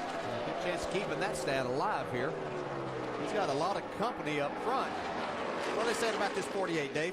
Well, DJ, confirming something you guys talked about earlier, Jimmy knew he probably wouldn't be able to jump his teammate at the start, but listen to this.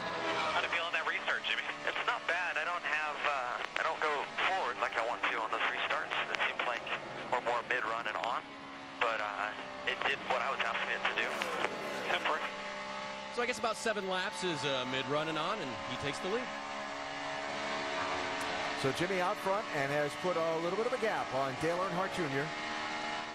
Now 45 laps to go, giving you that information on times Jimmy has started in the back and how he's always finished in the top 10 in that situation. 2 of those races were wins. Could it be a third today? And by the way, this is one of those places that's few and far between for Jimmy Johnson. Tracks where he's not yet won in the NASCAR Sprint Cup Series. In the hunt for what would be a series-leading 4th win on the season if he can hold on for these final 44 laps. Jimmy Johnson leading at Michigan, now 40 laps to go in this race. Let's check out how our drivers are doing in AT&T's Fastest Driver Challenge. Out of the top 4 qualifiers, Jimmy Johnson leading the pack. Remember to text FAST to 34763 and play AT&T's Fastest Driver Challenge, or you can do so by visiting attfastestdriver.com. You could have a chance to win 4 Gs just by playing.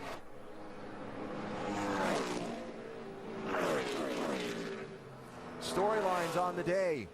Rallies, strategy, drivers having trouble, and the dominant driver in the race being taken out in a freaky crash. Mark Martin starting on pole and leading 54. He still had the most laps in the race, leading 54 laps, but taken out in a bizarre crash earlier when cars tangled in front of him, knocked him down pit road, and he hit the end of one of the openings on pit wall. Mark, okay. Jeff Gordon, Tony Stewart, they've had problems under the hood.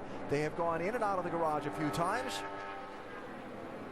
And Jimmy Johnson and Dale Earnhardt Jr., 2 of 4 cars who had to drop to the back of the pack on the pace laps. Johnson for an engine change, Jr. because of a crash during practice. They're running 1st and 2nd with another round of pit stops coming up fairly soon. Pretty amazing that these 2 drivers have been able to really work their way to the front, and once they got there, able to stay there throughout the day. But I think we talked that it could happen. I wasn't a bit surprised that they were able to do it. They've got really fast cars. They got a package right now, the Hendrick cars. You see them running 1, 2, and 4. They just got a package that's faster than most cars. They're able to skew their cars out a little bit. You see how the right rear of the car moves to the right. They have a limit. NASCAR has a limit on how much you can do that statically, but this team, the Hendrick team, has learned how to do that dynamically on the racetrack, make their car do more of that, and it's worth speed. All the way up here at the line. 37 to go. What should be the cone right there. Coming at you. You take care of your tires here. What should be Dale Jr.'s final pit stop? He gives up 2nd spot. And here he is. They're going to have to go 37 laps to the finish. Junior says it feels like it's a little too edgy. Steve Letarte said, I'm going to give you a little security with this 2-tire stop. Give him enough fuel, packing it to get him to the end. Junior is out. Trend we've seen develop over the course of this season in the NASCAR Sprint Cup Series. Used to be if you had to take a full load of fuel, you automatically went for 4 tires. But work teams have been able to do with the refueling procedure has sped that up. And made taking a full tank of fuel take less than a 4-tire change does. Here's Casey Kane. Kane's final stop, 4 tires. Clint Boyer goes around him as well. This will be his final as well. 4-tire stop, fuel for all of them. And just slight changes to each running pretty well. No complaints from the drivers, actually, so there may be no changes to both of those cars. Clint Boyer away. Jeff Burton also in for his final stop. I'm bringing this lap. So we expect to see Jimmy Johnson next time by. Ambrose and Biffle in. 35 to go.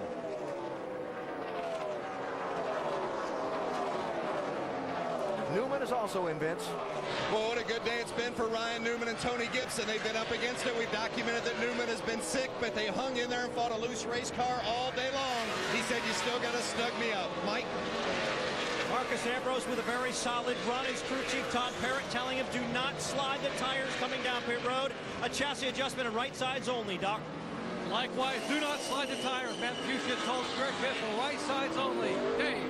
Same command for leader Jimmy Johnson. It'll be 2 right side tires. He said the car is just a little bit lazy in the front. Slight air pressure adjustment to handle that. Waiting on the fuel to get to the end of this race. He is gone. Jamie McMurray, Kyle Busch also in. Brad Keselowski taking over the race lead in the middle of this cycle. Doc? Here's the 18 car of Kyle Busch. And remember, they were going to make it just on one more stop. And this is the stop they were waiting on. Got great fuel mileage. 4 tires, and they took 2 tires the previous time. Kyle dropping from the back of the field. Not a good day, but now hoping to get a top 10 finish. And Kyle has not been much of a factor in this race at all today here in Michigan. You're talking about taking less time to get fuel than it used to. One thing that helps to get 2 tires right there in the green is that you can get a little closer to the wall. You can make that handoff a lot quicker, and you can make that happen in just a little bit less time than it would take to get 4 tires. There's your leader, Brad Keselowski. This time. Gonna come in next lap. By the way, Tony Stewart being sent to the garage.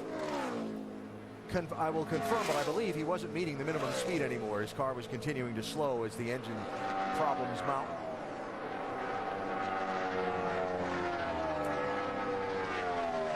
Kevin Harvick in for his final pit stop as we wait for Keselowski to be in. Dave? The car's been tight most of the day.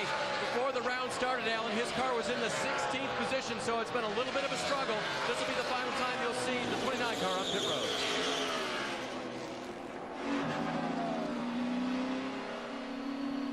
And the leader. About halfway down the pit lane is his stall, Mike. And Alan, there's nothing that Brad Keselowski wants more than a win here at his home racetrack. Has it within his sights. They're going to go with a 2-tire change, right sides only. Keselowski very happy with the race car as they fill it up with gas. He's ready to pull away. Last stop for the day for Brad Keselowski.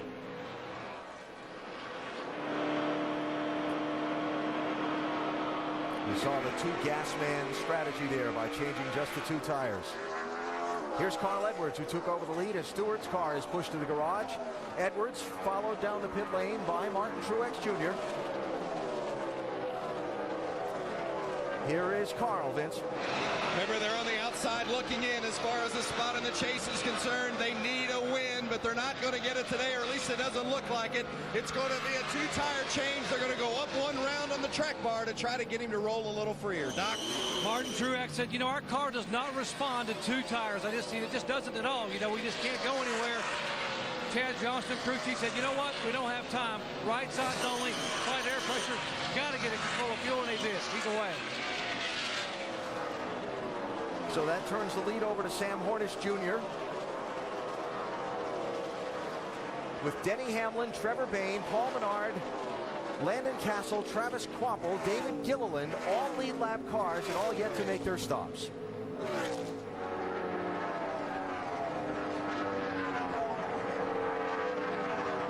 Fine run today for Hornish. Again, started at the back because Parker Kligerman qualified his car while he was in Montreal at the Nationwide Series race.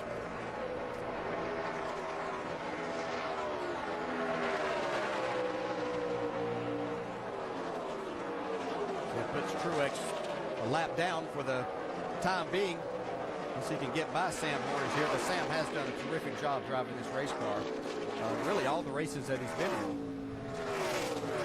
Finished 5th last week at Watkins Glen. Never had back-to-back top 10s in the NASCAR Sprint Cup Series. Mike today.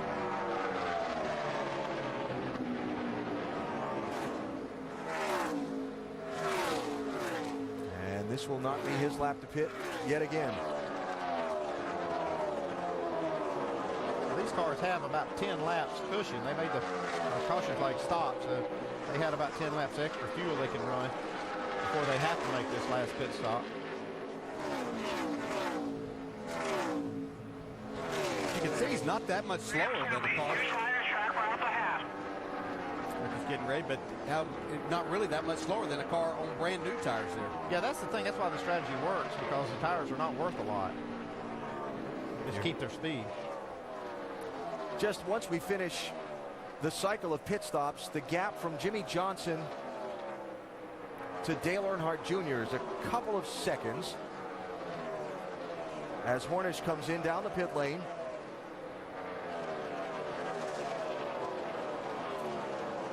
And Denny Hamlin becomes the race leader.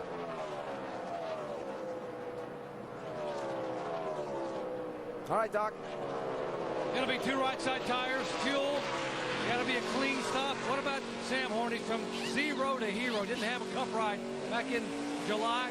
Jumped in the car. What a great job. Top 5 last week. Fired for a top 5 or better today.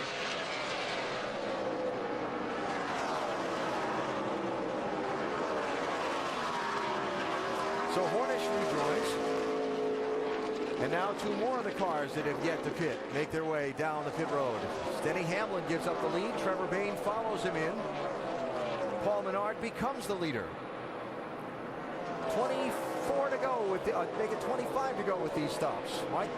Denny Hamlin saying he's just a bit tight on exit. They've made a series of wedge adjustments throughout the course of the day. Nothing here as far as the chassis, just right side. Trying to get all the fuel in they can, and now Denny is away.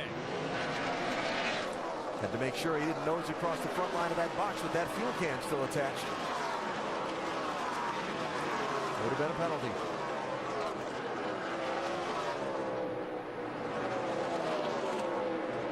So Jimmie Johnson out in front.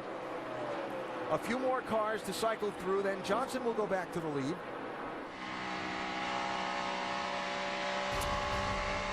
Or will he? It might be Brad Keselowski. Yeah, Keselowski's team did a great job on that exchange of pit stops. They just stop a little later than Johnson. He's actually in front of Jimmy. He can make it the rest of the way, so puts that 2 car in the catbird seat for now.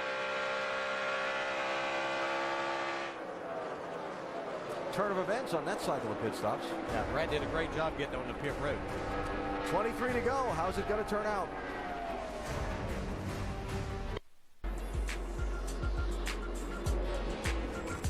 Pure Michigan 400 is brought to you by Pure Michigan. Your trip begins at Michigan.org. Nationwide Insurance. Nationwide is on your side. And AT&T, the nation's largest 4G network. AT&T. Rethink possible. And another change in the storyline of the Pure Michigan 400. Trevor Bayne, who had such a tremendous run going all day long, has hit the wall in the 21 car in turn 1 pretty solidly. Yeah, you'll have to wonder if this is a result of maybe as he came on the pit road a while ago, he might have slid the tires just a little bit, and that got that left front, and then it blew out. It's unfortunate. Wood Brothers had a great car for Trevor here today. See, the explosion of the tires what blew the fender off. And you can see he got it against the wall on the right side a little bit. See just how destructive that tire is when it comes apart.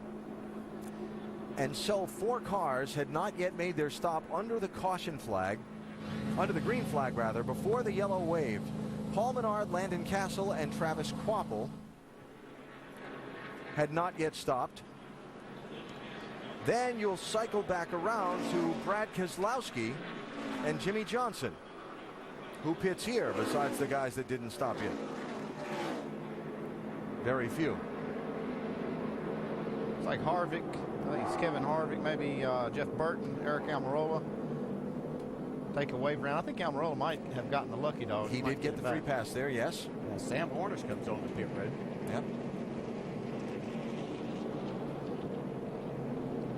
Hearing it's a vibration for the 22 car, Doc. Exactly, Alan. He said a moment ago, said after that tire change came out, said, guys, we got something vibrating. So the yellow comes out. Couldn't have worked better for him. He'll come in and they'll go ahead and change all 4 tires. Hey, listen, Andy Feature, when you have a vibration, you got to change all 4, so make sure you get it. Left side tire's going on, and Sam's away. Yeah, that's too bad, though. I mean, they had a really good track position. We're going to inherit some good track position from this. Now they're going to start back in the back again, and just 18 laps to go. Not a lot of time to get back to the front. So in the middle of a lengthy cycle of green flag pit stops, Jimmie Johnson stopped at lap 166. Brad Keselowski 3 laps later. Brad was 2.1 seconds behind Jimmie. When Jimmie pitted, he came out ahead of him and with the lead at that point. Hell yeah, great job, guys. How long can we start going back into the lead? Less than 10 laps. It's all about me in the 48 right now. Keep me posted. 37.60, he run a 38 flat. Tell you what, Jimmy, that 2 managed to get back out in front of us, man. He's going to be your leader. I don't know what you said there. I don't know how they pulled it off, but they did a damn good job. Yeah, I was saying I could have used that information earlier so I didn't give up all this time. Poor man, I didn't catch it. I apologize. Snuck it in on everybody. Made a great green flag stop. The 2 car. 18 laps to go. Who's going to win at Michigan? The weekend of motorsports continues on the ESPN family of networks. It's the Lucas Oil NHRA Nationals at 9 Eastern tonight on ESPN2. Next week, it's the NASCAR Nationwide Series at Bristol, 7 o'clock Eastern on Saturday. Under the lights, it's the Sprint Cup Series, 7 o'clock Eastern. That is on ABC. Back here at Michigan, we are 184 laps complete and a little sneaky on the pit stop. Some people didn't quite even catch it, including Chad Knaus. Brad Keselowski beat Jimmie Johnson on that round of green flag stops, and that is why. Sure is, and here, as fast as it is, 200 miles an hour, 300 feet per second, boy, in just a second. A little bit of time is a great distance on the racetrack as fast as we're going here at Michigan. For that reason, the Goodyear superior performer today is Brad Keselowski and his crew. A little bit interesting if you look at the top drivers. You've got Brad Keselowski in the Dodge. The next 3 cars on the track, Hendrick Motorsports engines, and then the next 3 cars, Roush Yates engines. I tell you what, though, it's late in the race with 16 laps to go. Those 3 Chevrolets of Johnson, Kane, and Earnhardt Jr., they're going to be trying to rough up Keselowski on this restart, give him some good drafting help down that front straightaway. I wouldn't want to be Keselowski. I'd have to get through the gearbox real quick, get out of there, get the lead so those guys can't gang up on me. That's going to be a tough restart for Brad. Yeah, but you can bet the cat in the hat there. Jack Roush, he loves this place too. Biffle's been really fast. Edwards is right there. We know he's hungry. And how about Marcus Ambrose? If he could get in and pull up a win, it would really upset our wild card. It truly would, but how about Marcus? How about Martin Truex Jr.? He has also held tough today, been very fast, as well as Clint Boyer. Those 2 Toyotas are hanging on in 8th and 9th. Where are we right now? Michigan. How close are we to Detroit? Very close. Very, very big day for the Big 3. We've been keeping a track on Twitter what you guys are thinking at home. Marty Smith is with us in the pit studio. What's happening?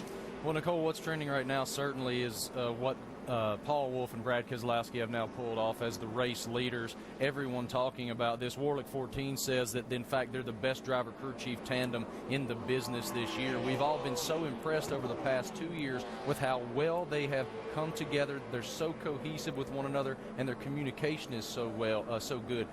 Dale and Andy, please discuss that. What is so great about these 2 that has made them a championship contender?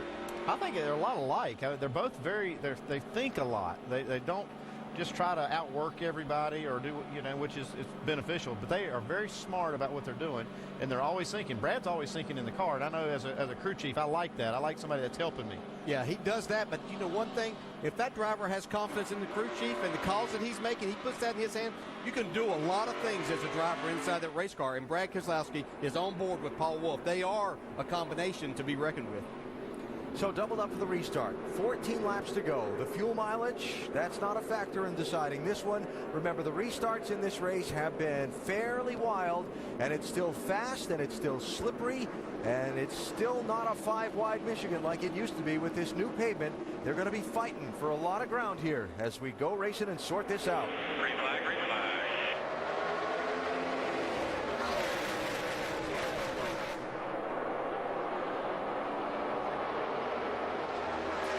Biffle charging down low in the 16 car. Casey Kane got a terrible restart there. You can see how far he's dropped back, still losing spots.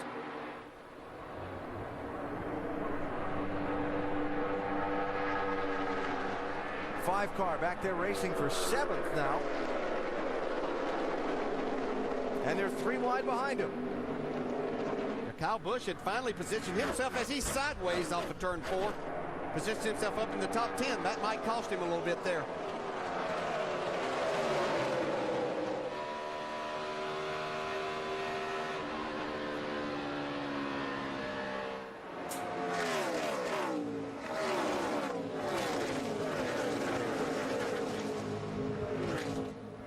Keselowski, Johnson, Greg Biffle, top 3, putting a little gap on 4th place. Carl Edwards sliding ahead of Dale Earnhardt Jr. there with Ambrose and Kane.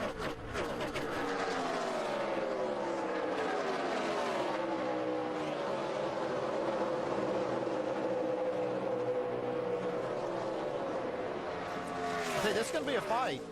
I think that 48 car is definitely better than the 2, but at that aero thing, that they don't have a lot of room to race here, and I think it could be the difference. Yeah, Johnson's going to have to make this pass on the inside. Does he have enough downforce and side force on that getting to the inside to make the pass on Brad Keselowski? If you like your numbers, championship leader coming into this race has won it the last 2 years.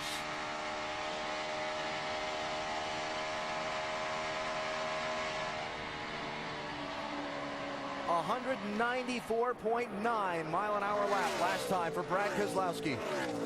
With Jimmy Johnson right there. Yeah, they've really ramped it up. First time down under the 37-second bracket that we've seen in quite a while in this race. Time to go. Like I said, I really believe that this 48 is better than the 2. I just don't know that he can make the pass because I don't know that it's really probably going to take a mistake by Keselowski for that to happen. And if they get side by side, can Biffle close in quickly and make it a 3-way race? Yeah, absolutely.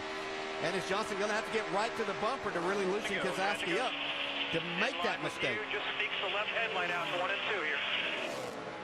Oh, there's the move. He's not going to give it up easily, though. I don't think he can do anything about it now. Show leader, 48. All right, baby, let's air that thing out. Don't look back.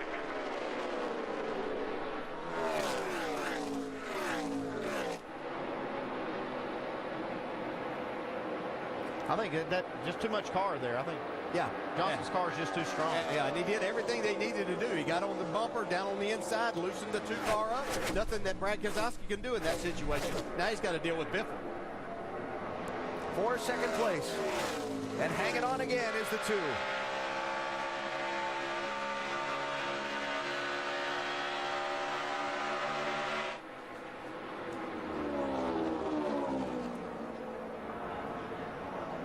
Now does Biffle have enough to catch Jimmy? He's going to have to hurry. Yeah, running out. Time's running out. Yep. Here's the change for the lead with 10 laps to go. Yeah, well, you can see, he'd already gotten loose. Yeah, he got loose before Jimmy got to the bumper. Brad tried to come back and hang on that quarter panel, but Coming to you inside. Big opening behind him.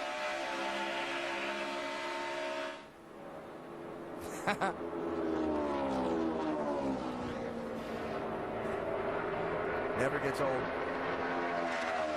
And no matter how much you accomplished, there's still got to be a little bit of a thrill to doing something you haven't been able to do before, right? This is one of those 5 tracks where Jimmy Johnson has never won a race.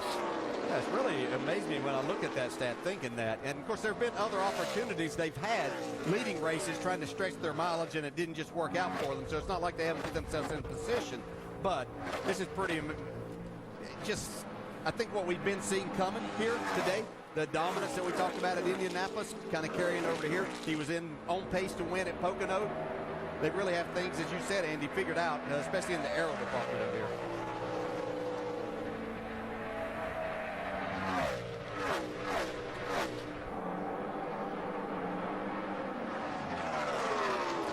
6 to go.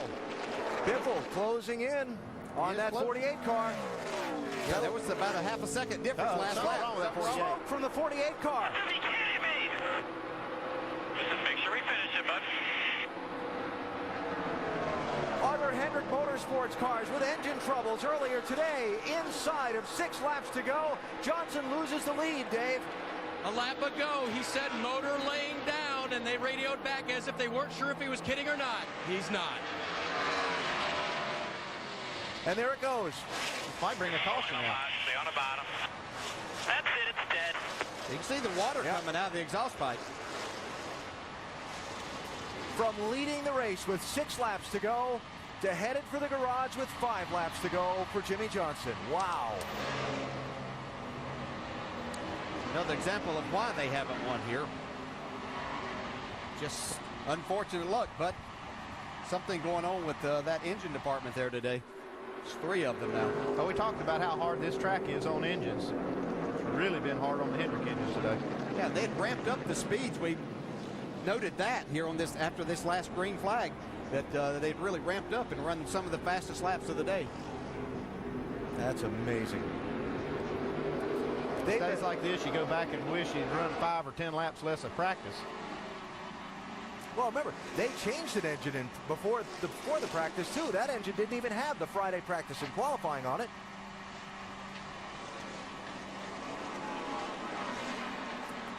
So close, so many times at this racetrack. Look at that. 3 times Jimmy's been the guy passed for the final lead change.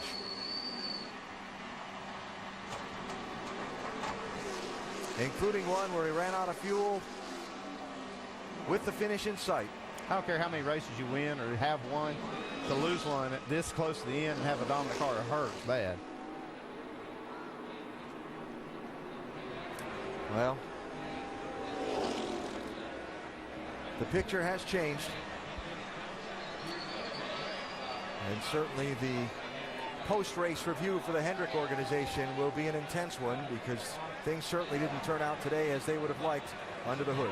You know, and as they look towards the chase, you know, there's 5.5 mile tracks in that chase. A lot of RPMs turned at those tracks too, so something they'll be looking into. See the disappointment with Jimmy right now. And who can blame him?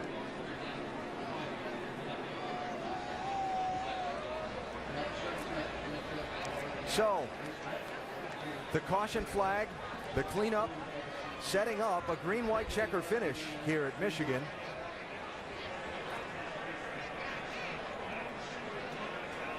As Jimmy walks straight past the transporter and out to the motor coach lot to go gather his thoughts. Some pit stops. Kenseth, Harvick, Burton, Bain, and Gilliland in under the caution before what will be a green-white checker finish. All the players stayed out. Looks like Keselowski's going to start on the inside. We'll have, looks like Carl Edwards right behind him. Dale Earnhardt Jr. will get to start up on the outside lane behind Biffle, the leader. Yeah, he gave Keselowski a great push on that last one. Will he give Biffle that same type of push here? So stories here. Greg Biffle driving for Jack Roush. Roush Industries, headquartered in Livonia, Michigan, outside of Detroit. This track always so important to Jack, winning here. Talked about the importance to the manufacturers. This is the owner's home track, and it's always huge for him. He's had a great deal of success at this racetrack. And for Brad Keselowski, home, Rochester Hills, Michigan. He's won Nationwide Series races here. A Sprint Cup win, he said, coming into the weekend would be huge for me and my family. Plus, of course, Dodge. And what a win here would mean for them as they prepare, at least for now, to exit the NASCAR Sprint Cup Series at the end of the year. Yeah, but look in third place. You got Carl Edwards. He doesn't have a win so far. He really needs one. If anybody in that top 5 needs a win, right now it's Carl Edwards. And he's pretty much said he was willing to do anything to go to victory lane here. But here we go. One other angle on that whole Brad Keselowski Dodge story is the captain, the team owner Roger Penske. This is his hometown as well. Roger living in the Detroit area. Certainly very involved in the civic affairs of the community and headed up the Super Bowl host committee. And his corporation based here as well. Some thoughts from pit road before the restart. Doc? We talked about how important this racetrack is to Jack Roush, the home track, man. You guys got enough to be able to hang on and keep that Dodge off? I think so. You know, we've had a good car all day. You know, I kind of got behind there a little bit on pit strategy there. We kind of got off sequence there. The 48 and the 88 got us a little bit behind, but I think we're pretty good. All we got to do is get a good clean restart here and get clear of the two and set sail from there. See where you're at. Okay, Greg Biffle is pumped. Mike. Paul Wolfe now at the helm. You guys are in position once again. It seems like you got a second chance at getting this victory. What are you telling your driver? Well, he knows what to do. He's going to do the best job he can. Everybody on the Miller Lite teams did a great job today executing.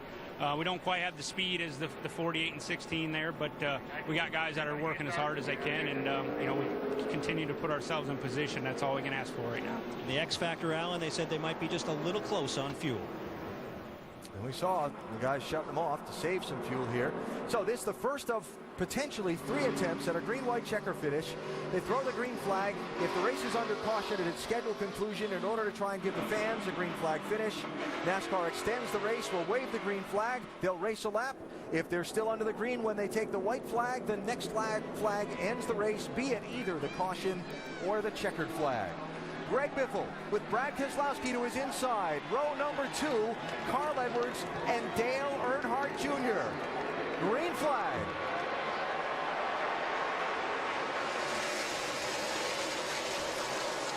Casey Kane to the bottom, 3 wide in the 5 car.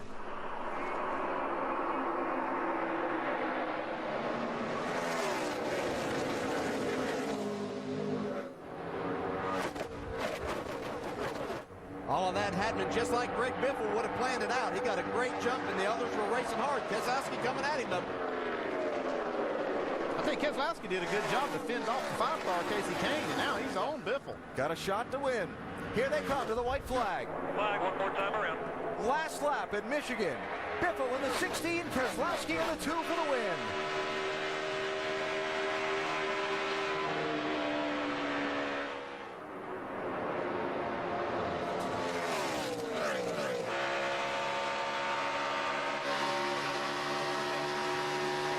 Half a lap to go.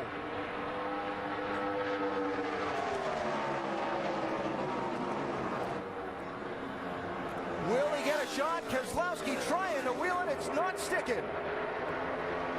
Greg Biffle entered the race second in the championship. He leaves with the point lead. Biffle wins at Michigan. Keselowski barely over Kane for second. That's an awesome job.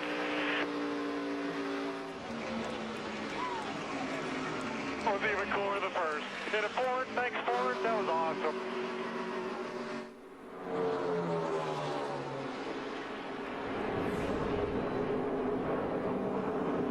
Remarkable turn of events late in this one. First, Brad Keselowski's team. Strategy, driver combination gets ahead of Jimmy Johnson on a series of pit stops. Johnson takes the lead back.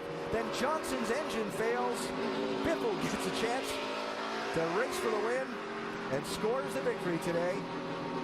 His second win of the year and the 12th victory at this racetrack for Jack Roush, breaking the tie with the Wood brothers for most all-time victories at this speedway.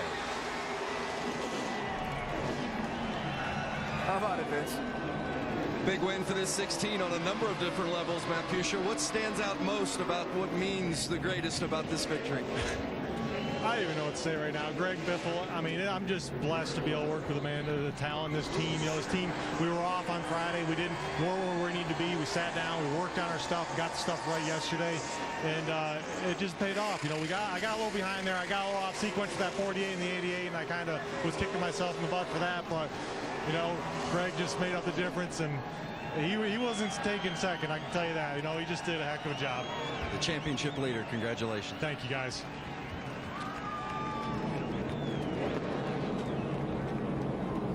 Now for Greg Biffle, this is not new for him. He's won here at Michigan 3 times, but he's forgotten how to get to victory lane because you normally enter there from pit road. He's there nonetheless. Yes, he is. Sure, we'll improvise.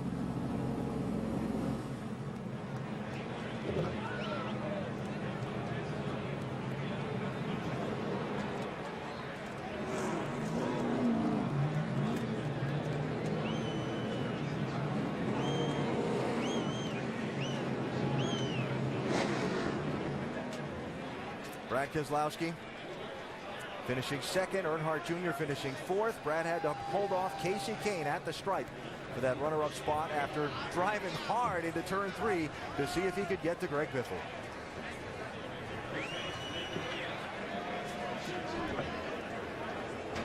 Bonus points for the chase reseeding for the Biff. Yeah, like that, and a lot of confidence for this race team as they get ready. Greg Biffle's been telling us they had the speed to make a difference whenever they get to the chase. They just wanted to get some more bonus points, a little momentum heading into the chase. They got it.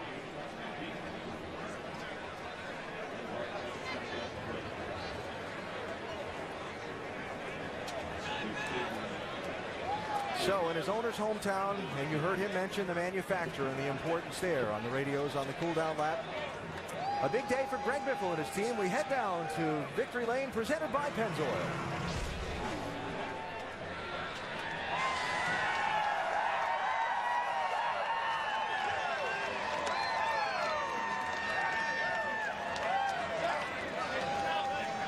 Greg Biffle, third win at Michigan, second win of the year. Matt Pusha getting doused by the crew. We'll get over here, and Greg and Matt trying to catch their breath. Hey, Greg, how important is today to you, to Jack Roush, and to Ford here in Michigan? Well, it's pretty important. You know, we've been working really hard to get back into Victory Lane and catch up to those Hendrick cars. And I'll tell you what, I was catching the 48 a tiny bit. I don't know if I could have caught him or not, but well, it's too bad his engine went away. We wanted to race him clean for the win, but I tell you, everybody's just been working so hard, standing behind this 3M Ford, Coke, and all the fans and Sprint. This series is a lot of fun, and we're going to make a run at the title. I know they don't talk about us a lot, but they will when we get to Vegas. Not only the race win, but now the points lead by 20 points. What about this team? What's that mean for you guys headed to the chase? Yeah, it feels really good. You know, it doesn't mean a lot to lead the points right now. It does for us personally as a team, but as far as the championship goes, it isn't. We were going to be the point leader leaving Watkins Glen. I slid in that oil and gave it 2 spots. I felt really bad for the guys. I gave it up, but I got it back here. Everybody wants to know, you talked about the 48. I heard you on the radio when you went by the 2 car. You said, he's next, I'm going to get him. Do you think if he hadn't had a problem, you could have caught him? Do you have enough to get there? Well, I was driving in too low down there, and then I drove it in the top at 3 and 4, and I got a huge run. I could beat him down here, but I couldn't beat him in 3 and 4, and I started getting a huge run off, and I pulled in about 5 car lengths on him, and then his motor went out. So with 8 laps to go, I could have got to his bumper, I think. I don't know if I could have got by him, but I would have used the bumper if I had to, if I got to him. Hey, congratulations, Mr. Points Leader. Great day. Thanks. Greg Biffle gets up his 3rd win at Michigan, his 2nd win of the year in NASCAR Sprint Cup competition. Alan? And while the Biff celebrates in Victory Lane, there's the bitter disappointment. Just as a week ago, when someone who looked to have a win in hand saw it slip away. Jimmie Johnson leaving the racetrack.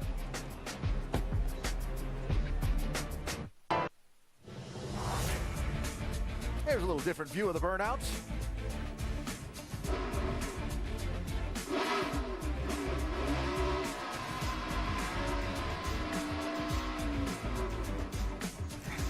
Greg Biffle celebrating in Victory Lane here at the Michigan International Speedway. He's led a lot of laps and not won races before. Well, today he did not lead the most laps, but he is celebrating in Victory Lane. Brad Keselowski finished 2nd today, Mike. Yeah, very strong effort, but for the hometown boy, not quite enough. It came down to that final restart. You and Greg Biffle, take me through it. Yeah, Greg just did a great job. He had a fast car and passed me legit, and I couldn't keep up with him, but he did a great job. And between the 48, the 16, and the 55, those 3 cars were just, I think, class of the field today. And my team just did an awesome job executing on pit road and strategy and everything it takes to make it happen, to get us up to the front. But we just needed that little bit more speed to be able to get with him. But I'll tell you what, it felt good to be racing up there at my home track here in Michigan. There's nothing more I want than to win here, but I mean, you can feel a little bit of foreshadowing going on with the chase coming on and all them cars running right by each other. And it's an honor to get to race with guys like Jimmy and Greg and be door-to-door. And if my team can continue to execute like they did today, I think we got a real shot at this championship. So I'm very, very proud. And the 7th consecutive top 10 finish for Brad Keselowski, a career best, obviously performing at a very high level as we get toward the end of the regular season. Vince? 4th place finish for Dale Earnhardt Jr. today. Jr., after the way last week ended, I know how disappointed you were with the spin and then the crash in practice.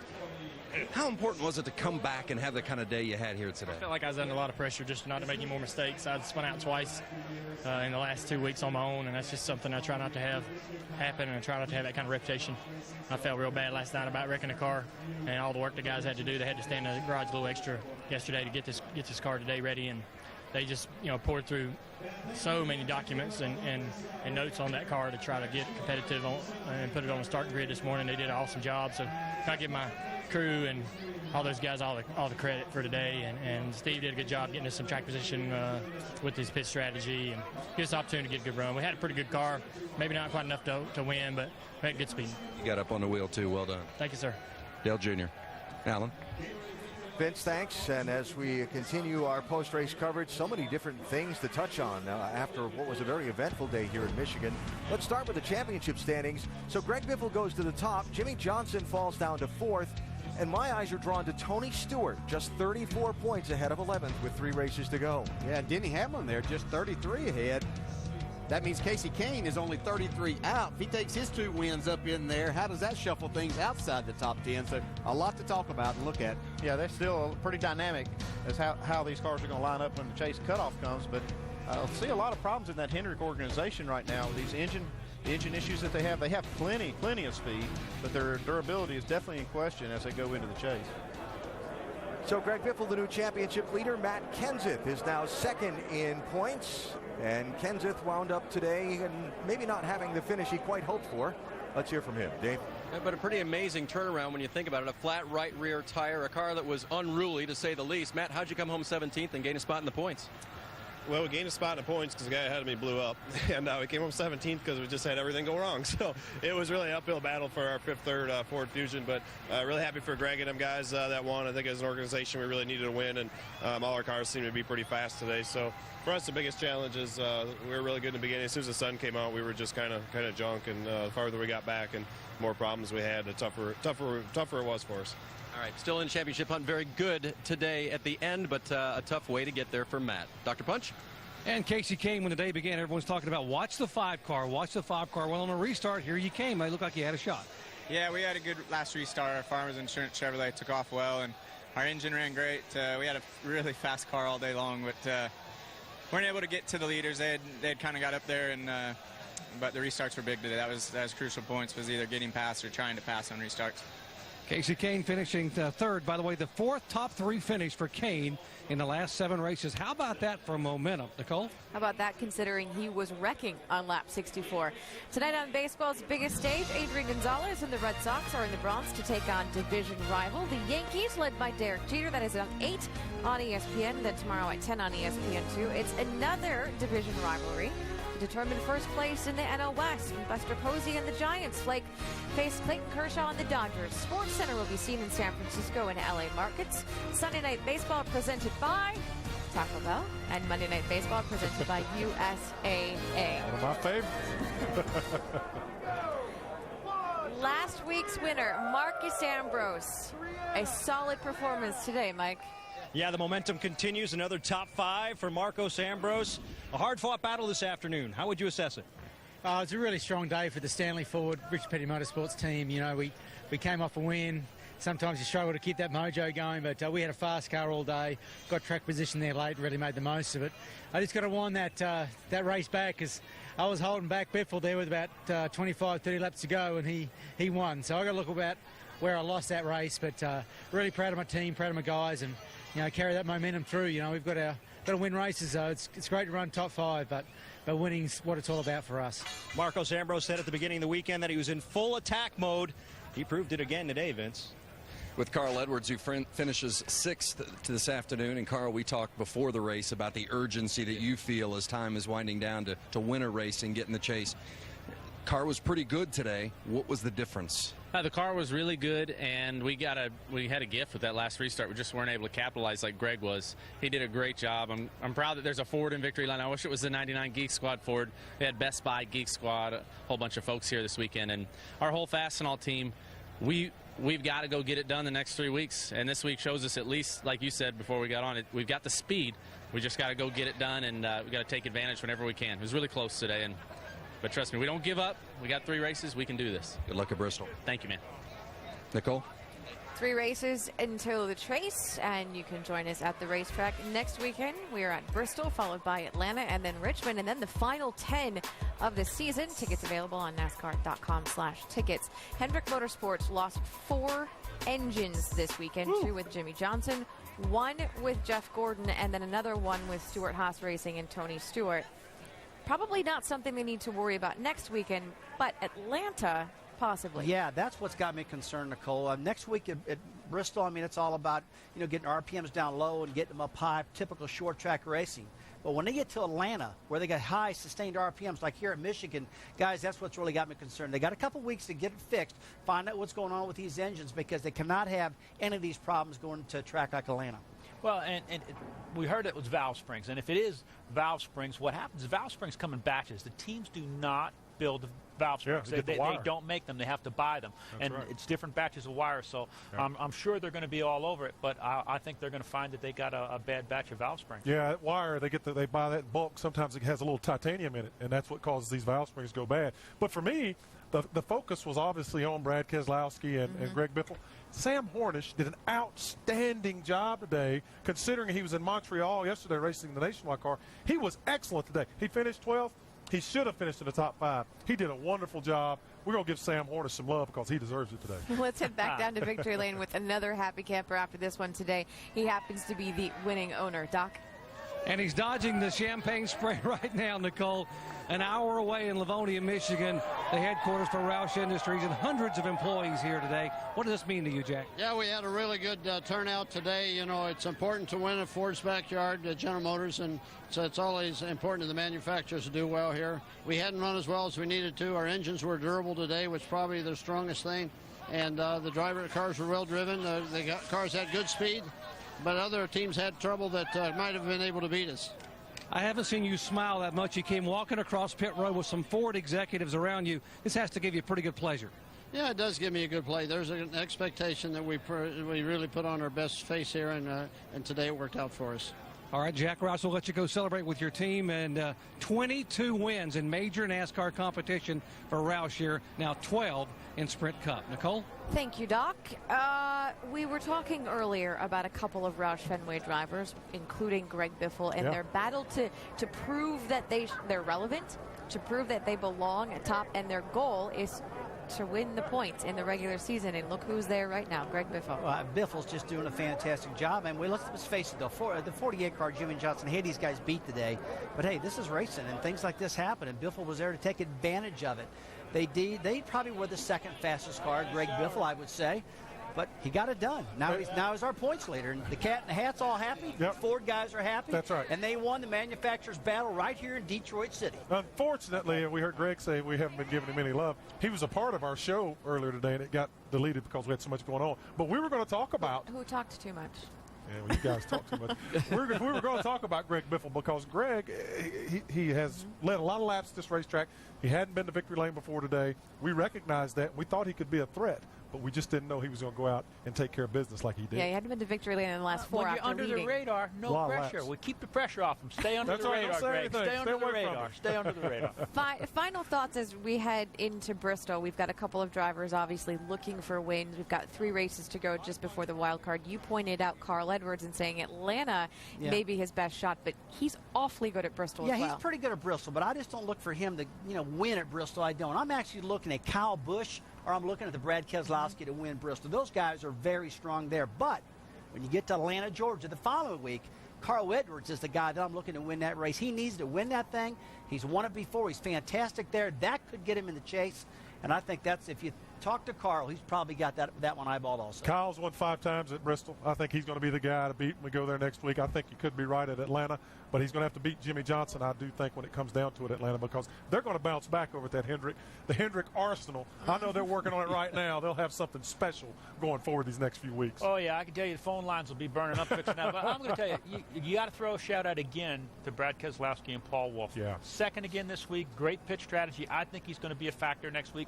But I think the Toyotas are going to be strong at Bristol. They've I mean, been you look stout. at Martin Truex runs good there. Yeah. Clint Boyer runs good. And maybe they were the Toyota. very good in very the good spring. today. Very good in this spring. The racing is not finished. We still have some more to watch this evening. It's the Lucas Oil NHRA Nationals tonight, 9 o'clock Eastern on ESPN2. And, of course, next weekend we go to Bristol. The NASCAR Nationwide Series at Bristol, 7 o'clock Eastern on Friday. That is on ESPN. And the Sprint Cup Series under the lights, 7 o'clock Eastern on Saturday on ABC. Final thoughts as we wrap things up from Michigan. Well, this was done. Let's go to Bristol. Everybody get your Hans devices. Get ready. There's only one groove around that racetrack. We are going to get it on in Bristol. How many times are you going to yell Junior next week? Finished fourth today. He did a Might be good up front job. next week. I got to tell you guys, I'm in total disbelief that Jimmy Johnson blew up with 5 laps to go, and Hendrick had that many problems with engines. Very, very uncharacteristic. Hadn't Ray Evernham been working over there on them engines? 6 drivers have won multiple races this year. Greg Biffle added his name to that list today. Congratulations once again. Biffle in victory lane in Michigan. Brad Keselowski finished second. Casey Kane bounced back. Dale Earnhardt Jr. finished fourth. Marcus Ambrose, that's another guy to keep an eye on next weekend. Thunder Valley, baby. He's awfully good in Bristol. Man, let's get it on. This has been a presentation of ESPN, the worldwide leader in sports. Very happy campers in victory lane. Greg Biffle, 2 wins this season, and he exits Michigan as